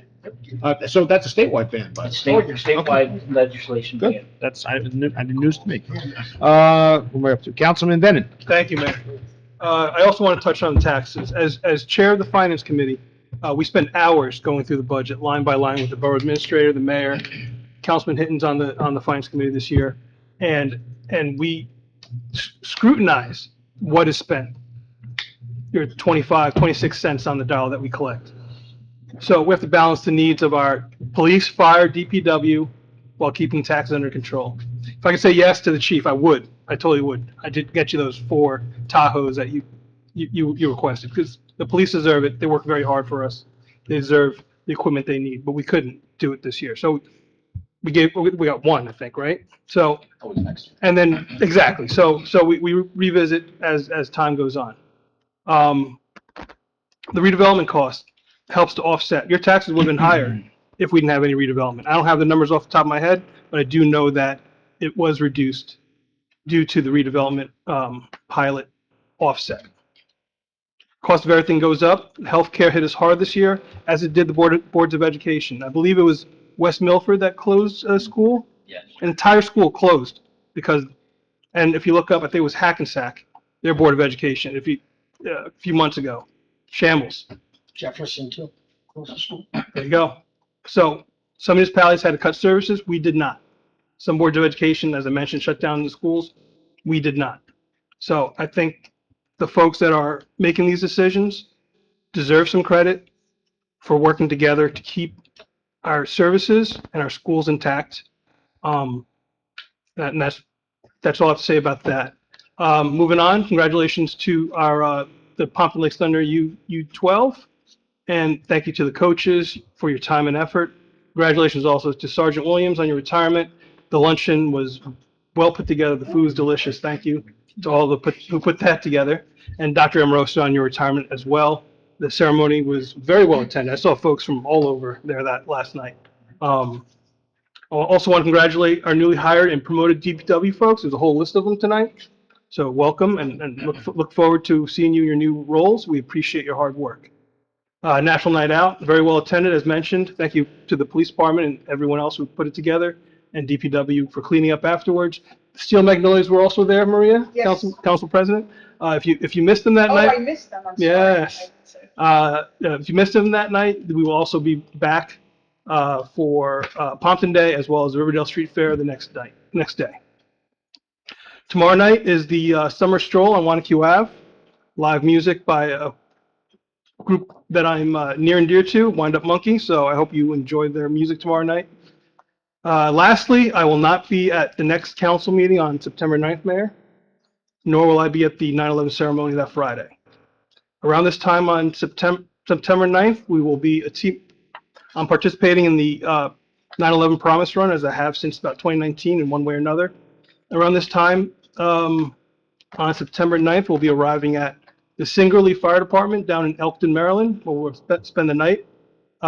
Having started day 1 at the Pentagon Memorial around 4 a.m., groups of runners, not me, I won't be starting at 4 a.m., but that day I'll run about 3 or 4 miles in the morning, 3 or 4 miles in the evening, relay style, for a total of 240 miles over 3 days. Day 1 is DC through Baltimore, and then ending at the Singerly Fire Department in Elkton, Maryland.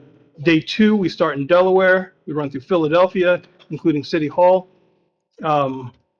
ending the day at the Trenton Firehouse, where we spend the night. And then day 3, Friday, 9/11, the 25th, 25 years since that day, we'll have a full police escort from around Trenton, Lawrenceville area through Princeton, ending our journey at Ground Zero, coincidentally at 6:30 p.m., where our ceremony is set to begin. So if you happen to be in New York City that night, I'd love to see you. 6:30 p.m. at Ground Zero. Thank you. That's my report. Thank you. Oh, the organization 9/11 Promise is set up to raise funds for scholarships of the children of our fallen first responders and military. So active for current first responders. So if someone has passed, their scholarships available. 911promise.org. Thank you. Thank you. Councilman Big. All right. Thank you, Mayor. I attended last month's historic meeting. We're putting together the final preparations together for Pompton Day. I've been emailing back and forth with Mike, so looks like we're going to get that reenactment going, and everything seems to be falling in line. Also, I think a really unique thing. Someone has a Joe Louis painting, an oil painting of Joe Louis, and I think they're from South Jersey, and they want to donate it to the town. Very nice. They wanted to go to New York City first and have it displayed in a museum in New York City, and then donate that actually to the town. So, I think, I wish Paul Boldy was here. The painting was actually done at ringside at one of his fights. So it's like, it's really remarkable. Paul would have the date and time if that was. He would have everything. So next time Paul's here. I also attended this year's National Night Out. Thank you to our police department for organizing the event and for all the emergency responders who attended as well. It's always a great community event, and it's just great to be out there. So it's good to see everybody out there. The time adjustment was nice as well. Pompton Day update. So this year, September 6th is Pompton Day with the rain date of September 7th. 5K opens at 8:30 in the morning with the Pershing Derby starting at 7 o'clock at Lakeside Park. We are almost completely full again with vendors. I think I have one spot left when I walked in tonight. Good. So we have 205 vendor spots already taken up, and we have over 35 food vendors signed up again for this year. So hitting the same numbers as last year, which is nice. Also, in regards to rec and the bid, the next stroll is tomorrow night from 5 to 9. So come out and support the stroll. I know the last couple got canceled because of weather, so definitely enjoy the night. The Elks is hosting a cheesesteak night on September 18th from 4:30 to 7 o'clock. The Elks is also having a carnival from August 2nd. For that following week, they'll have games, rides, dunk tanks, food, and beverages. And then, I'm sorry, that wasn't the 2nd. That must have been the 12th. And then Saturday is the senior breakfast, again hosted by the Recreation at the Elks. Senior lunch. Or senior lunch, sorry, or senior picnic. It begins at 12 o'clock. Please come out and have some fun. And then lastly, unfortunately, I missed Dr. Amoroso's retirement ceremony last night. Him and I were very close. So he was a great teacher. He was a coach of mine. He's a mentor of mine. He put me through interview processes and stuff like that just to prepare me to get into education. And, he's really going to be missed, and I just greatly approve that human. So thank you. Thank you. And just for the public who are watching at home, the senior picnic is open to anyone who's a senior. It's held at the Elks at 12 o'clock. You don't need to register. You can just come and show up. They have a band playing. There'll be free food there, and dessert and things. So if you're interested and have nothing to do, come on over. We usually get about 100 people, maybe sometimes more. So it's a nice little event that we have there. Okay. Borough Attorney. Thank you, Mayor. I just have two brief things. Yes, we didn't send out a letter after the June 30th. We are looking at the settlement documents that came in, and we're going to adjust the letter accordingly. So we will get something out shortly, probably about another week or so. Okay. That settlement happened while my partner, who was responsible for monitoring, was on vacation, so he just came back today. Okay. So that's that. With respect to the railroad, I had a conference call with an attorney for the railroad last week. At that point in time, I had expressed to her all of what our concerns were with respect to the railroad crossing, the fact that the expenses have been increasing every year, the fact that we don't get advance notice, and it isn't a set equal monthly charge every month, and that was problematic. As Councilman Hinton had suggested, I did float out the idea of having some sort of fixed number. And after she stopped laughing, she indicated, well, what in life doesn't increase year to year? She's like, we can't do that. She's like, well, what are your concerns? And then I said, well, our concerns are, and we're at a loss, right? Because we didn't have the settlement agreement. We don't have a copy of this, and they don't either, which means that they either lost it or it was real favorable and they lost it intentionally.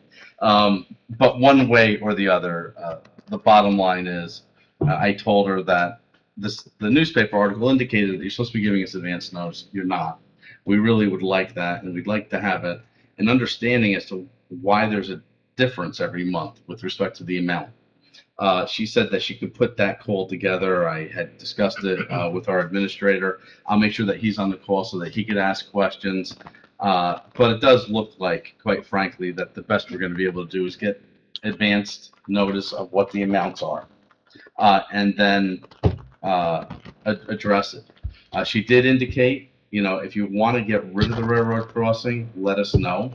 I don't think that we want to. I know that the neighborhoods in that area probably would be upset if that were to happen. And at some point, we got to ask ourselves what it is that we want to accomplish, because it does increase over time, right? So in about 10 years, this is going to be a different number. But right now, it's between $5 and $6 grand. I didn't do the math on it, but I bet you I'm probably $1,000, $1,200 in legal fees alone, just trying to track the documents down and figure out what to do. So I don't know that it's that there's an economic end to this. I understand what the concerns were, and we're certainly trying to address it. And hopefully, in one phone call, we're going to. It'll just be a gentleman's agreement. We're not going to have a written agreement with them. But that's where we're at. Yeah, I would agree, and you guys should chime in if you want. And I apologize, I'm looking over there, but it was Councilman Hinton who raised the issue. Let's just, we tried, we put our best shot at this. I don't want to Yeah. put more cost, taxpayer dollars into spending a cost that's not going to get us anywhere. So at this point, let's get them to announce when they're going to do it. It doesn't seem like we're going to win any more cases. If we keep sending them out, it's going to cost us money. So Right. that's how I feel. But it's just the fact of the matter is there is no contract. We're paying a monthly charge, which varies, on something that they can't even prove. No, there is a contract. There is a contract. Where is it? They may have one. They're not telling us. We don't have it. We don't have one, but they didn't come up with one. They don't have to show it to us. What do you mean they don't have to show it? They could say, we don't have it. They might Where's have the it. contract for Pearson Miller Drive, right down the road? Is there a contract for Wanacue Ave, right over here? Is there a contract for any crossing? Why is it that we, the taxpayers of Pompton Lakes, are paying just for Schuyler Avenue alone? But you understand. Well, the history makes it clear that that crossing was put in at our request. So we asked for it. They didn't want to give it. They didn't have it there. They put it there as a courtesy to us. And the agreement was, you have to float the cost for it. We'll put it in for you, but you have to maintain it. Well, where's that agreement? We don't have a written agreement. We had it. There wasn't. There clearly was one There at one clearly point in wasn't. time. With archiving over the decades, We it don't got have misplaced. We don't have a copy and they don't have a copy. We don't know if they don't have it. We can't say that. If they have one, and like you said, it's favorable, they're not going to give it to us. Well, they should no, give there was an agreement about maintenance.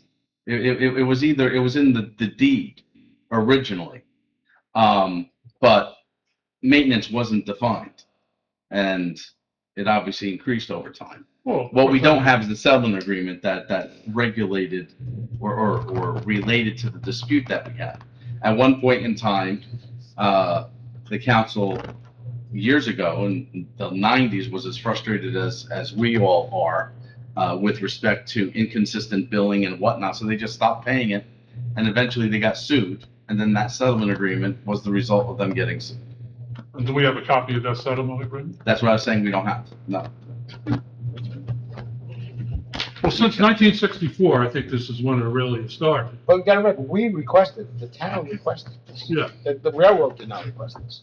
The railroad said, no, we're not going to do it. The town pushed to have it put in. So the railroad came back and said, well, if you want it, then you're maintaining it. That's what this is all about. Well, we're not maintaining it. They're maintaining No, I mean, it. we're paying for the we're maintaining. We're paying them. I think that the issue comes down to the solutions or the options we have available to us is continue to pay it under some reasonable terms, such as them giving us the bill in advance, letting us know what they're going to be doing, which we're going to talk to them about, or having them remove the railroad crossing, which is not going to be a favorable decision. So I guess the larger question ultimately is, does maintaining that railroad crossing benefit the borough by $6,000 a year? And if it does, then you may not like it, but So we should I'm gonna just, do a you know, straw keep it poll going. now. How do you guys feel? I'll start with Scott. How do you feel? You wanna keep the railroad crossing or fight to push it out? I think keep it because people use it all the Steve? time.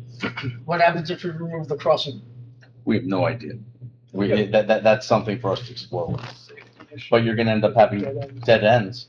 You will have that end, okay. You will have it dead end. Be like the rest of, Maybe we would ask the chief of what that would So do it'll for just cut it emergency off. Yeah. response. Yeah, it's definitely Well, then an I'm in effective favor. emergency response to, you know, the DuPont area,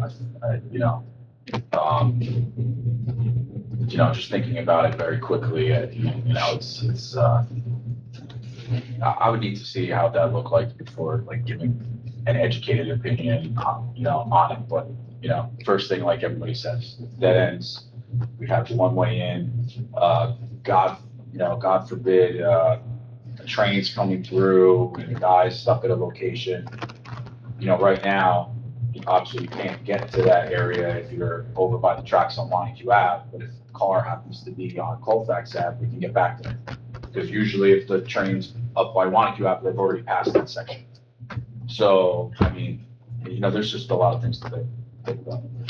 Excuse me, but in all due respect, nobody wants to close that. Well, that's There's our only choices. two entrances But there's right two- now there's- to the There's DuPont. two choices. Close it One or at keep it. Schuyler Ave and one on Cannonball Road. I'm not talking about closing. I don't want to close. Nobody here So what wants do you to want? close. But there's the aspect that we're paying maintenance, when right down the road, they're not paying the maintenance on Pearson Miller. But They're that- not paying the because maintenance that was put on in by them. Montague Ave. They're not paying the maintenance. Why are we, the taxpayers, paying the Because maintenance? Your we, predecessor we, the agreed to- taxpayers, asked to put it there.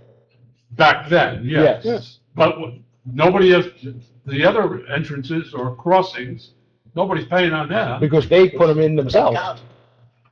We, the town didn't ask to put those other ones. Pearson Miller was an apartment complex that was built on the other side of the track. But I'm sure they Obviously, the worked, railroad didn't put that in. no, but they worked out a deal with Person Miller, I'm sure. Were When they were paying building. Pearson Miller? I don't know what they're doing, who knows? I mean, this is what I'm saying. But- Why are we the only But one? at the end of the day, what happens here, and so we're not gonna get stuck on this forever. If we keep asking our attorney, we're gonna get more cost than the cost of the fees for the year. We've paid almost $500,000 since 1964. But, so there's only two choices. It's either we say we don't wanna pay it anymore and remove it, or we continue. We signed an agreement, went to court, we lost. We're not gonna win a We fight. don't even have the copy of that agreement. Well, we don't, but we Well, lost. no, the original I don't have the file before me.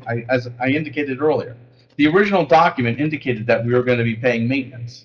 We don't have the settlement of the lawsuit. So the choices are remove it, which it may not even be possible. It was just something the attorney mentioned to me in passing.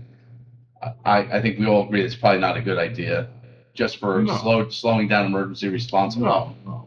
We don't want it removed. So we either negotiate with them, try to have some sort of agreement on getting advance notice, or you can stop paying them and get sued again.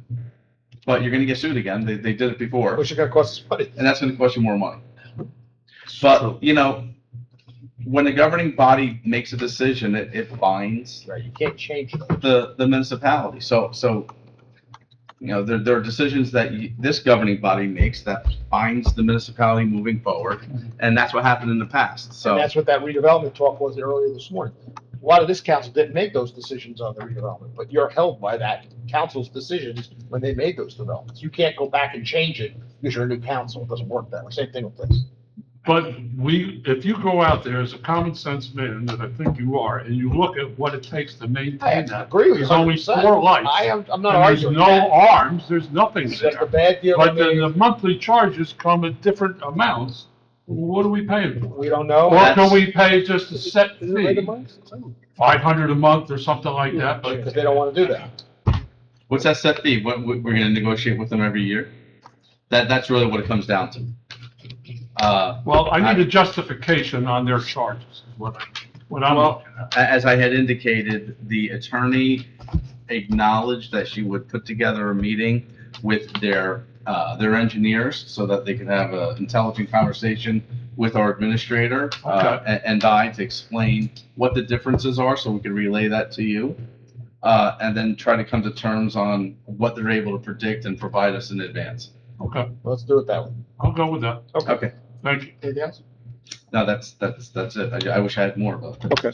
And just one thing I forgot, just for the public's sake, we have started now over about a month picking up Oakland's garbage. And it's working pretty well right now. We've straightened out some bugs there. That is another benefit. We did a very large shared service with Oakland that they're paying us now to pick up their garbage. So we're making some good money and good headway with that. Fortunately or unfortunately for the residents of Oakland, starting Monday, if their can size is too large, it will not be picked up. That is the deal. So Good. we've been lenient for the last month, and our DPW guys have been busting their backs picking up these heavy cans. So as of Monday, that will go away. So more to follow on that. Administrator's report. Thank you, Mayor. Please note that the borough is accepting bids for the Hirschfield Park Phase 3 Improvements Project, which includes the resurfacing of the Hirschfield Park walking paths. Bids will be open on August 19th with a recommendation for contract award for the September 9th, 2026 council meeting. As a reminder, this project is being funded through surplus funding through the Hirschfield Park Phase 1 Improvements Project, which included the storage building renovations. So we're looking forward to that. And we also are accepting bids for the miscellaneous ADA curb ramp replacements project, which is funded by a $165,000 community development block grant from Passaic County in the amount of $165,000, and looking for a contract award for the September 9th council meeting for that as well. Just wanted to point out that I did have the opportunity to tour the new Meridia Capadagli redevelopment project on Monday afternoon with the construction official. As the mayor had indicated, Meridia has received their TCOs and tenants are starting to move into the building. And I am working on a walkthrough to be scheduled with the governing body and with members of the Business Improvement District who are also interested in touring the facility. For the tax bills, hearing comments about, the taxes and tax bills, from the residents. Just as a reminder, our 2026 finance and budget presentation is available on the borough website, which provides a full overview of both our expenses and revenues and the impact on the residents. The most significant impact and financial challenge for us, obviously, is the state health benefits plan. An update for the governing body tonight. I have met with the health broker. We have gone out to market again for several carriers, both private and public health insurance fund entities. We have been denied all membership applications for each and every HIF and private carrier, cited a high claims experience and, a poor census, of employees. So we kind of are stuck in that matter for the next budget year. The state of New Jersey has announced anywhere from a 17 to a 71% premium increase, depending on the plan type. The plan type that we have is not 71%, but it's more like a 35% increase on the premiums. And this impact obviously is unsustainable for us because our borough employees only contribute the statutory minimum towards the cost of their health benefits, which is something that the mayor brought up and is on the ballot for November, as the mayor had indicated. So, we're looking forward to working with everyone and to do everything that we can to lower our taxes, or lower the impact of our taxes, I should say, through, contract negotiations, through redevelopment. We have a bunch of new redevelopment projects coming up on the horizon. So looking forward to working with everyone on the upcoming budget cycle. And then just two reminders to the public. We are accepting applications for the rental of the new Civic Center. So residents can contact the Borough Clerk's office for the application. It's a nice facility, has refrigerator, microwave, you could cater your party, so really nice facility for that. And then it wasn't mentioned tonight, but just want to thank the Recreation Commission and all of the staff and volunteers who contributed to another successful summer camp. Always a great summer camp. I know the mayor talked about it last year, so just wanted to recognize them. And that is my report. Thank you. Any questions from the administration? Yeah, real quick, just, Mike, there's, applications open right now for people to apply to be part of the recreation? Yes. Just to put it out there. Thank you for the reminder. So we are hiring part-time recreation aides, which is a very flexible position, as Councilman Vague knows. You could work 1 hour in a month, or you could work 20 hours in a month, but it is a very part-time position. So if anyone's interested in helping out the Rec Commission, certainly look at our website. And paid. I don't know if we Yeah, said paid. paid hourly Yeah, paid position. hours, Yeah. right. It's not for free. Thank you. Yes, good. I have a question for the administrator. Good. The other day on Sunday, very early in the morning, when I was still trying to get the sleepies out of my eyes, the council president called me up with a question, and she was concerned, being on the liaison to DPW, whether or not the pickleball courts were going to be painted.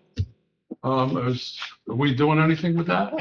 I had a conversation with the recreation volunteer the other day, who seemed to indicate that the Open Space Committee approved some sort of funding for that project. I was not aware of that. I'm happy to facilitate. So, I'm happy to talk to Council President Kent, offline and get that started. Okay. And a couple other things. The other day, I was able to sit down with our administrator for over 2.5 hours, and I had about 20 different questions for I'm her. sure he was very happy with that. Well, he was. I got tomatoes. Well, I brought up the tomatoes. I had to bribe him a little bit with tomatoes. But we talked about the Lambert Street footbridge, because that brought up by a resident. And he said he's trying to get some bids on that. That needs to be redone. It's falling apart, especially coming school season. A lot of kids use that to come to the middle school. Also, I showed him pictures that was brought up tonight about Roth's Cleaners. If Oh, I you look forgot in to the address that, pothole, the trees are out of control. They're up on both sides of the other two buildings. So, and we're gonna see if we can work to, And thank you for reminding me. So the Roth's Cleaners, so a resident brought that up and I didn't answer. He's still here, actually. Randy. The Roth Cleaners is owned, we have no responsibility for that. It's a Brown site right now, meaning the state took ownership of it. And it just sits on a list with the rest of the brownfield sites. We tried to get the EPA to clean it up for us. They did help us a little bit, but said we will not clean it. We as a town will not purchase it because it's a dirty property, so we want no part of that. The owners have stopped paying taxes on it, and it goes into a brownfield, and there's not much we can do with that building. We don't own it, and we don't own the property, so we can't even go on it. We did have an agreement to kind of go in with the bid to help it look nicer from the inside with some shades and paint it up.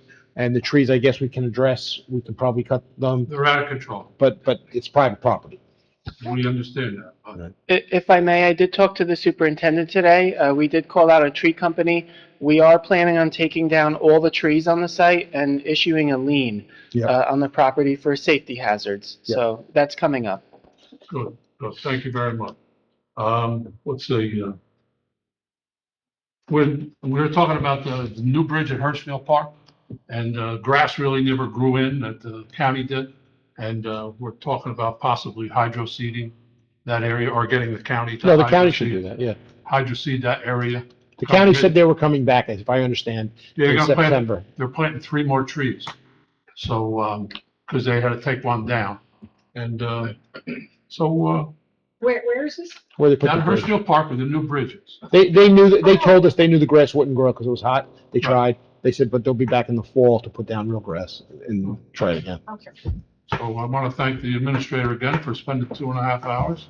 Cost me 6 tomatoes, but Better you than me. It Better was him than me. Like, That's it? Okay. Chief's report. Okay, so just before I begin, I also want to recognize Paul on his retirement and wish him well.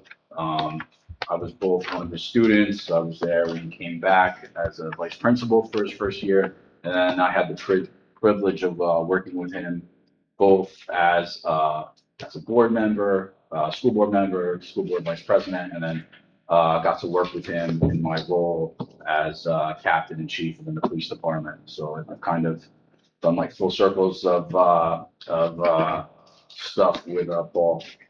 He'd definitely be missed in town as the superintendent. Met the new superintendent. I'll be meeting with her in the coming weeks. As Sergeant Williams, like you said, he put in for his retirement. He's currently on terminal leave. We will be recognizing him within the few council meetings, so we'll have a chance again for some of you that might have missed him to wish him well in his future endeavors. Also, I know you touched upon Pompton Day, but I just wanted to say that how we reversed the route, the entrance to go in, so that's going to be a change this year. So hopefully that eases up some traffic flow going in and going out at the end of the event and the beginning of the event. That being said, July was another active month for us, and our personnel, they were able to balance a lot of calls for service, a lot of proactive enforcement, criminal investigations, training, and a lot of community programs during the height of the summer. Some major focuses throughout the month was our visible traffic and quality of life enforcement. Our department began a directed enforcement initiative on Montague Ave. We continued parking enforcement in the Pond Hole area and conducted traffic studies to evaluate our community concerns. So Montague Ave was on the list, and it was included in the report. Our Detective Bureau continued to follow up on significant ongoing investigations with local, county, state, and federal law enforcement partners. July also provided an important opportunity to engage with our younger residents with the Junior Police Academy, our bicycle rodeo. Behind the scenes, our personnel continued preparing for our upcoming accreditation assessment, which will be Monday. We have some chiefs from the state association coming in to perform that assessment.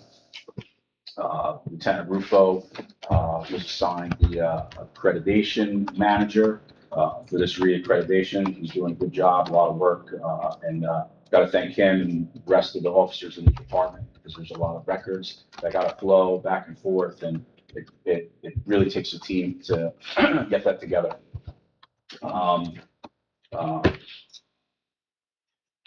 Also, we've been making advancements in our communication and technology projects.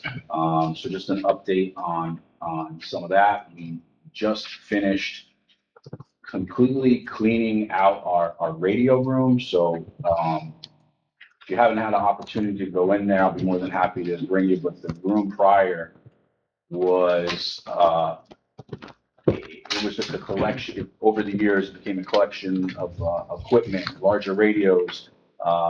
So we completely cleaned it out, took stuff out, labeled it, so it's all nice and neat, and probably hasn't looked that good in 50 years. So it's a good project. Now we'll be moving on to our interview room, which is in the lobby. So essentially, it used to be storage for files and things of that nature. So now it'll be a true interview room so that when members of the public come in and they want to speak to us or file complaints, they're not physically coming into the police department. That'll be an area where our officers will be able to take those complaints. It'll have cameras set up in there, so our detective bureau will also be able to utilize that as an interview room and not only interview suspects, but we will also be able to monitor those interviews, and it'll be all integrated with our Axon cameras. So I'm looking forward to getting that done. And then with that, our squad room will be getting redone, so there'll be more workstations. So that's the first part of our police department. So it'll be more workstations for the guys to be able to work. And then we'll be making a true lunchroom where the guys will be able to eat their lunch uninterrupted. Right now, it's kind of a shared space. So if our officers have somebody under arrest and processing them, there's really only a file cabinet that separates where the lunch table is. So, we're kind of stuck with the space that we have with the building. So just trying to reorganize things to make best uses of the space that we have. So we're full steam ahead with that. That being said, I just want to thank, again, the members of the police department for the continued work they perform each day. And I just want to recognize their professionalism and their commitment allows us to remain responsive to the needs of the community while continuing to move the department forward. So, thank you. Thank you. Okay, workshop. Questions? Oh, go ahead, I'm sorry. You got a question? So, how many students did you have in the junior police academy this year? Approximately. So I want to say it was approximately 28. Okay. That was exact. So he was, Good job, buddy. yeah, Sergeant Cottrell was one of my guys that was assigned there. Good group then. Yeah, really good group. Good group Really size. good. My And then son second my son was actually there too. So Okay. he always enjoys it. And the second question is, now with the new e-bike, I haven't seen too many driving around, but how's that going? Did you make any stops or talk to anybody or? So I've had, so I will say it's definitely decreased the amount of e-bikes that I'm seeing.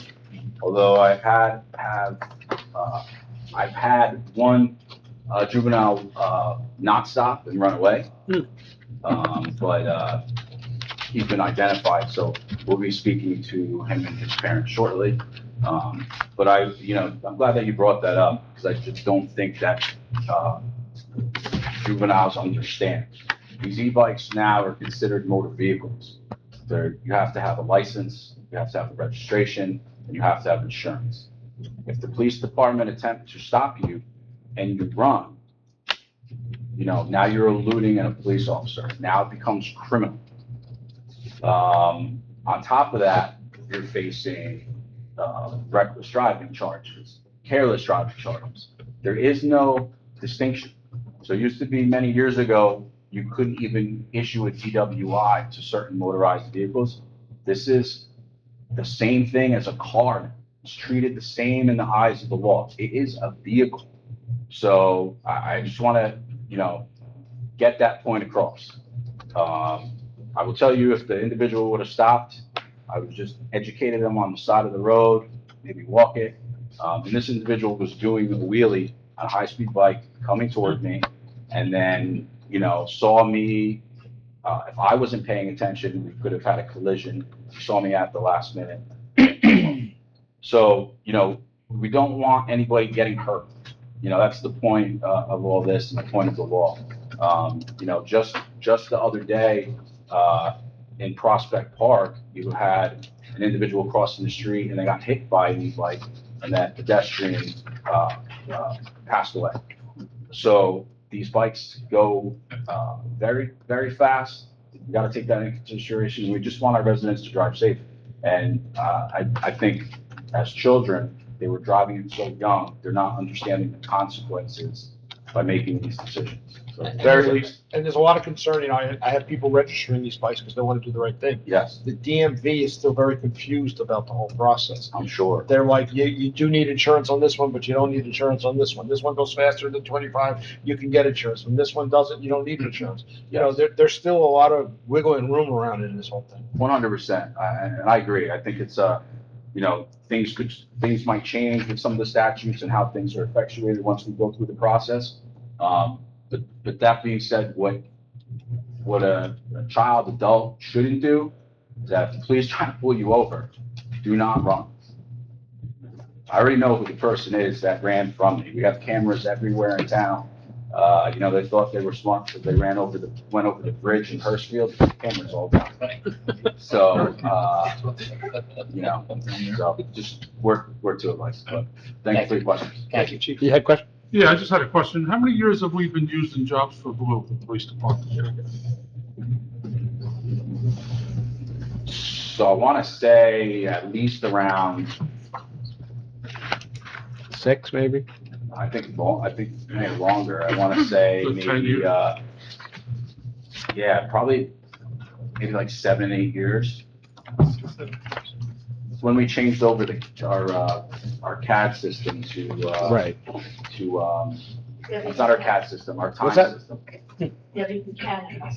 Yes, VCS, when we changed over to VCS, so maybe, actually, you might be right, man, maybe 6 or 7. Yeah, I think it was 7 years, I think like 2019, around like 2019. It was around the time I became lieutenant. Okay. National Night Out, Yes, great night, you guys did a great job. thank you. Previous chief used to see the boat there every year. I didn't see the boat there this year. Did we sell it? Had a new chief.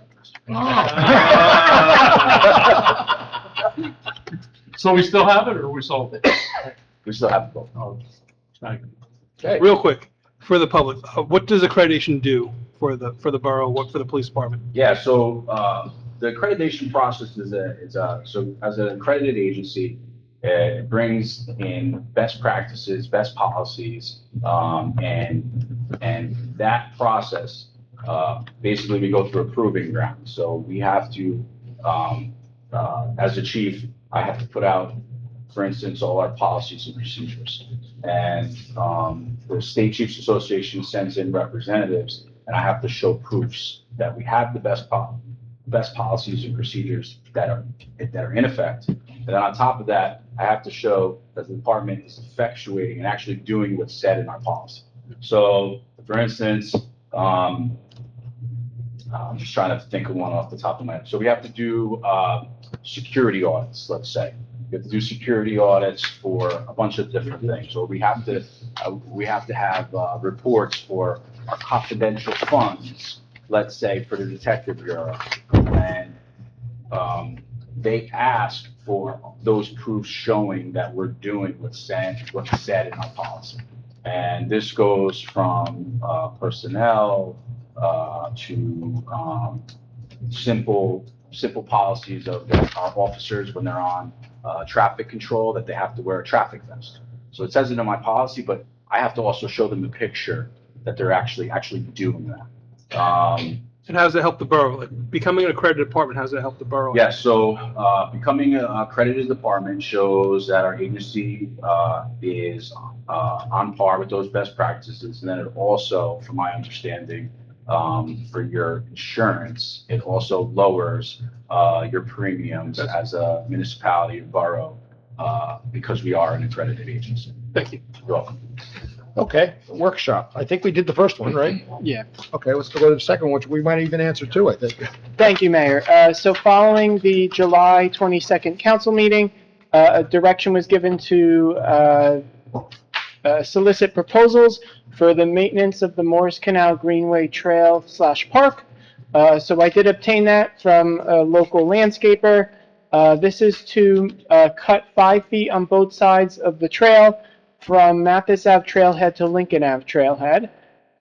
Clippings will be mulched in place, all areas mowed at 3.5 inches, trim weed whack around gates, benches, signs, etc., blowing off of all sidewalks, curbs, and roadways, and the surface to be completed bi-weekly during the growing season of May to October. So the proposal has been referred to the Open Space Committee for their meeting tomorrow, with the intent to use open space funds to pay for this to further alleviate the burden on the DPW and to further improve our trails. So the biweekly cost to this is $413. And like I said, it's been referred to the Open Space Committee pending governing body's approval tonight. So we have to approve that? No. Yes. Okay, so shouldn't it go to open space? We need a consensus to bring it. Oh, just to bring it to open space. Right. All right, so everybody's good to bringing that. I mean, we have open space tomorrow night, so it won't be an Yes, issue. we're all good. I mean, I think that cost is pretty low. It's pretty low. That's pretty low. Yeah. Yeah. I just want to say that DPW hasn't been doing anything down there on that trail. And the trail committee's been working when they can on that. And I'm 110% behind this, and thank Open Space for providing funds for this. Trail committee is doing a hell of a job for the other trails. This was far too much for them to take That on. mugwort is difficult to It's way weed difficult. whack. I spent hours just one section, small section. So. Right. And what happens on the south end of Lincoln Avenue, there's a lot of dead ash trees. We were talking about it at the shade tree meeting. And a lot of those trees have fallen over the trail.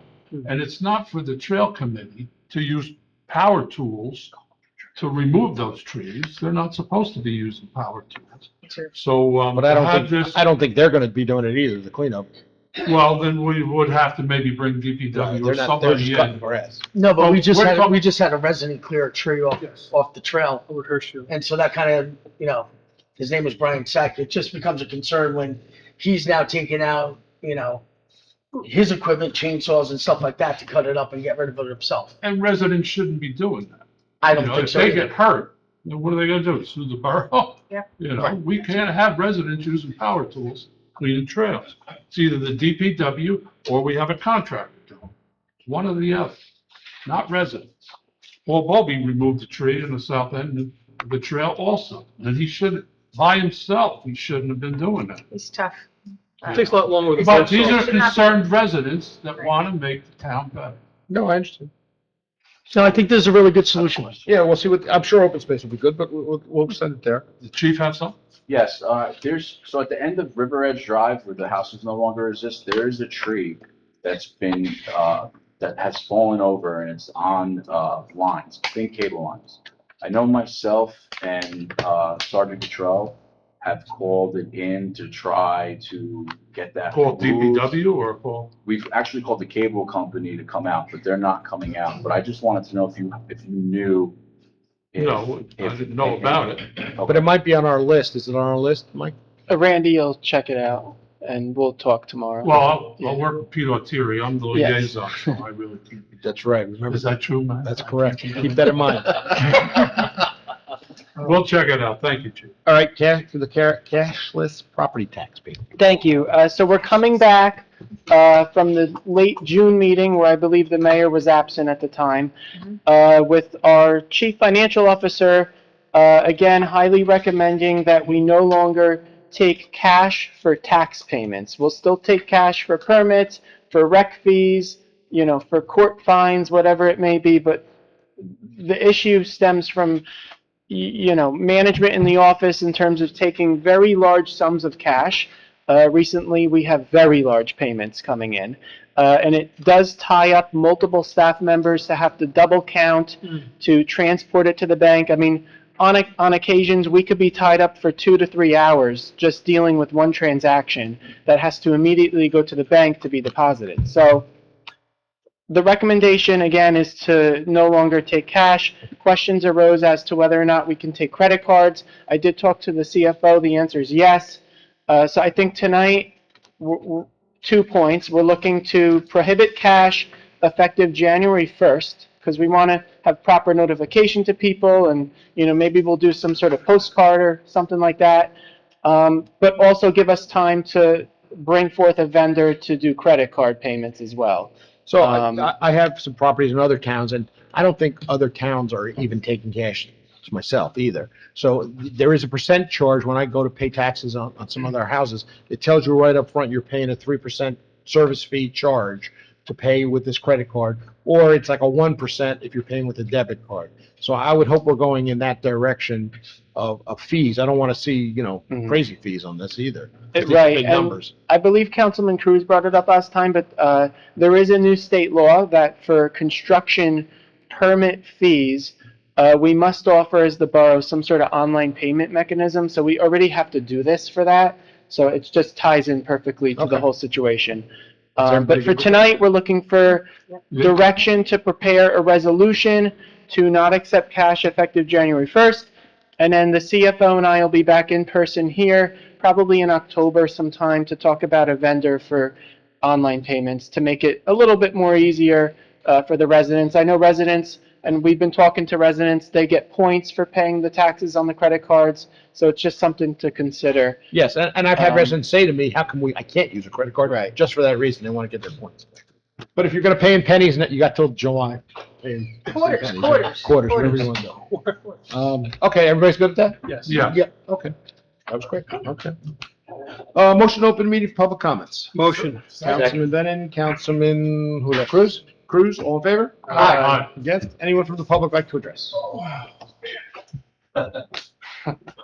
I have just a comment in regards to what was said before about the $75 million going to the state of New Jersey. Frank, I need your. Yes, Frank Abate, 72 Hill Court. So I know you said about the letters going to them, and seeing as we have Pumpkin Day coming up, I was wondering whether it'd be possible to craft a petition that our citizens can sign, not only our town residents, but also some of our neighbors, to say, hey, Pumpkin Lakes is one of the 4 towns that DuPont's in, and it looks like nobody from New Jersey's saying anything about us getting any of that money. And sort of like put some more eyeballs on the situation. I know that residents would like to be able to say something, do something, so, either some petitions that they could sign or something online that they can sign, make it even easier. That's all. Maybe something you want to do. Well, I'll answer at the end. Thank you. Anyone else from the public lectures? Seeing no one, can I have a motion to close the public session? Motion. Councilman Hinton? Second. Councilman Babe, all in favor? Aye. Yes. Aye. Great idea. Let's talk to some groups, see what they come up with. Maybe somebody wants to jump on that. It's no real thing, but the more signatures, the better. So we'll give it a try maybe. Privilege of the floor. Any privilege of the floor? Nope. Yes, I had a privilege of the floor. Go for it. Talking to our council president previously, she said that she was so proud of our council that always wearing suits and ties. Now, did I miss a dress code change that I'm the only one with a tie and the attorney? Depends on. No more ties? It's summertime. We don't dress in the summer with. Oh, so I missed that? Yes, The you dress missed code? that, yes. Oh, I Mayor Mike's I my didn't- cargo shorts. I didn't get that email. Right, so you should have You been guys are looking. fine. So I don't have to wear a tie anymore. It's after summer, this fall, you should be wearing a tie. All right, but in September, we. put the And a tie white on. tie. You should have a light tie on, not a dark tie. That's true, that's true. It was a gift from You're getting from my fashion grand. right now. We're getting fashion. I'm giving fashion tips. That is scary. Okay. Can I have a motion to adjourn into closed session? Motion. Council Second. President, Council President Kent, all in favor? Aye. Against? Thank you, everyone, for attending. Randy, I will call you tomorrow. I was gonna tell you to mention the drive silver or get pulled over program. Good night. In closed session, we discussed negotiation and personnel matters. Motion to adjourn. Motion. Councilman Lennon, Councilman Cruz, all in favor? Aye. Against? Okay. That's it. All right, we're done, people. Oh,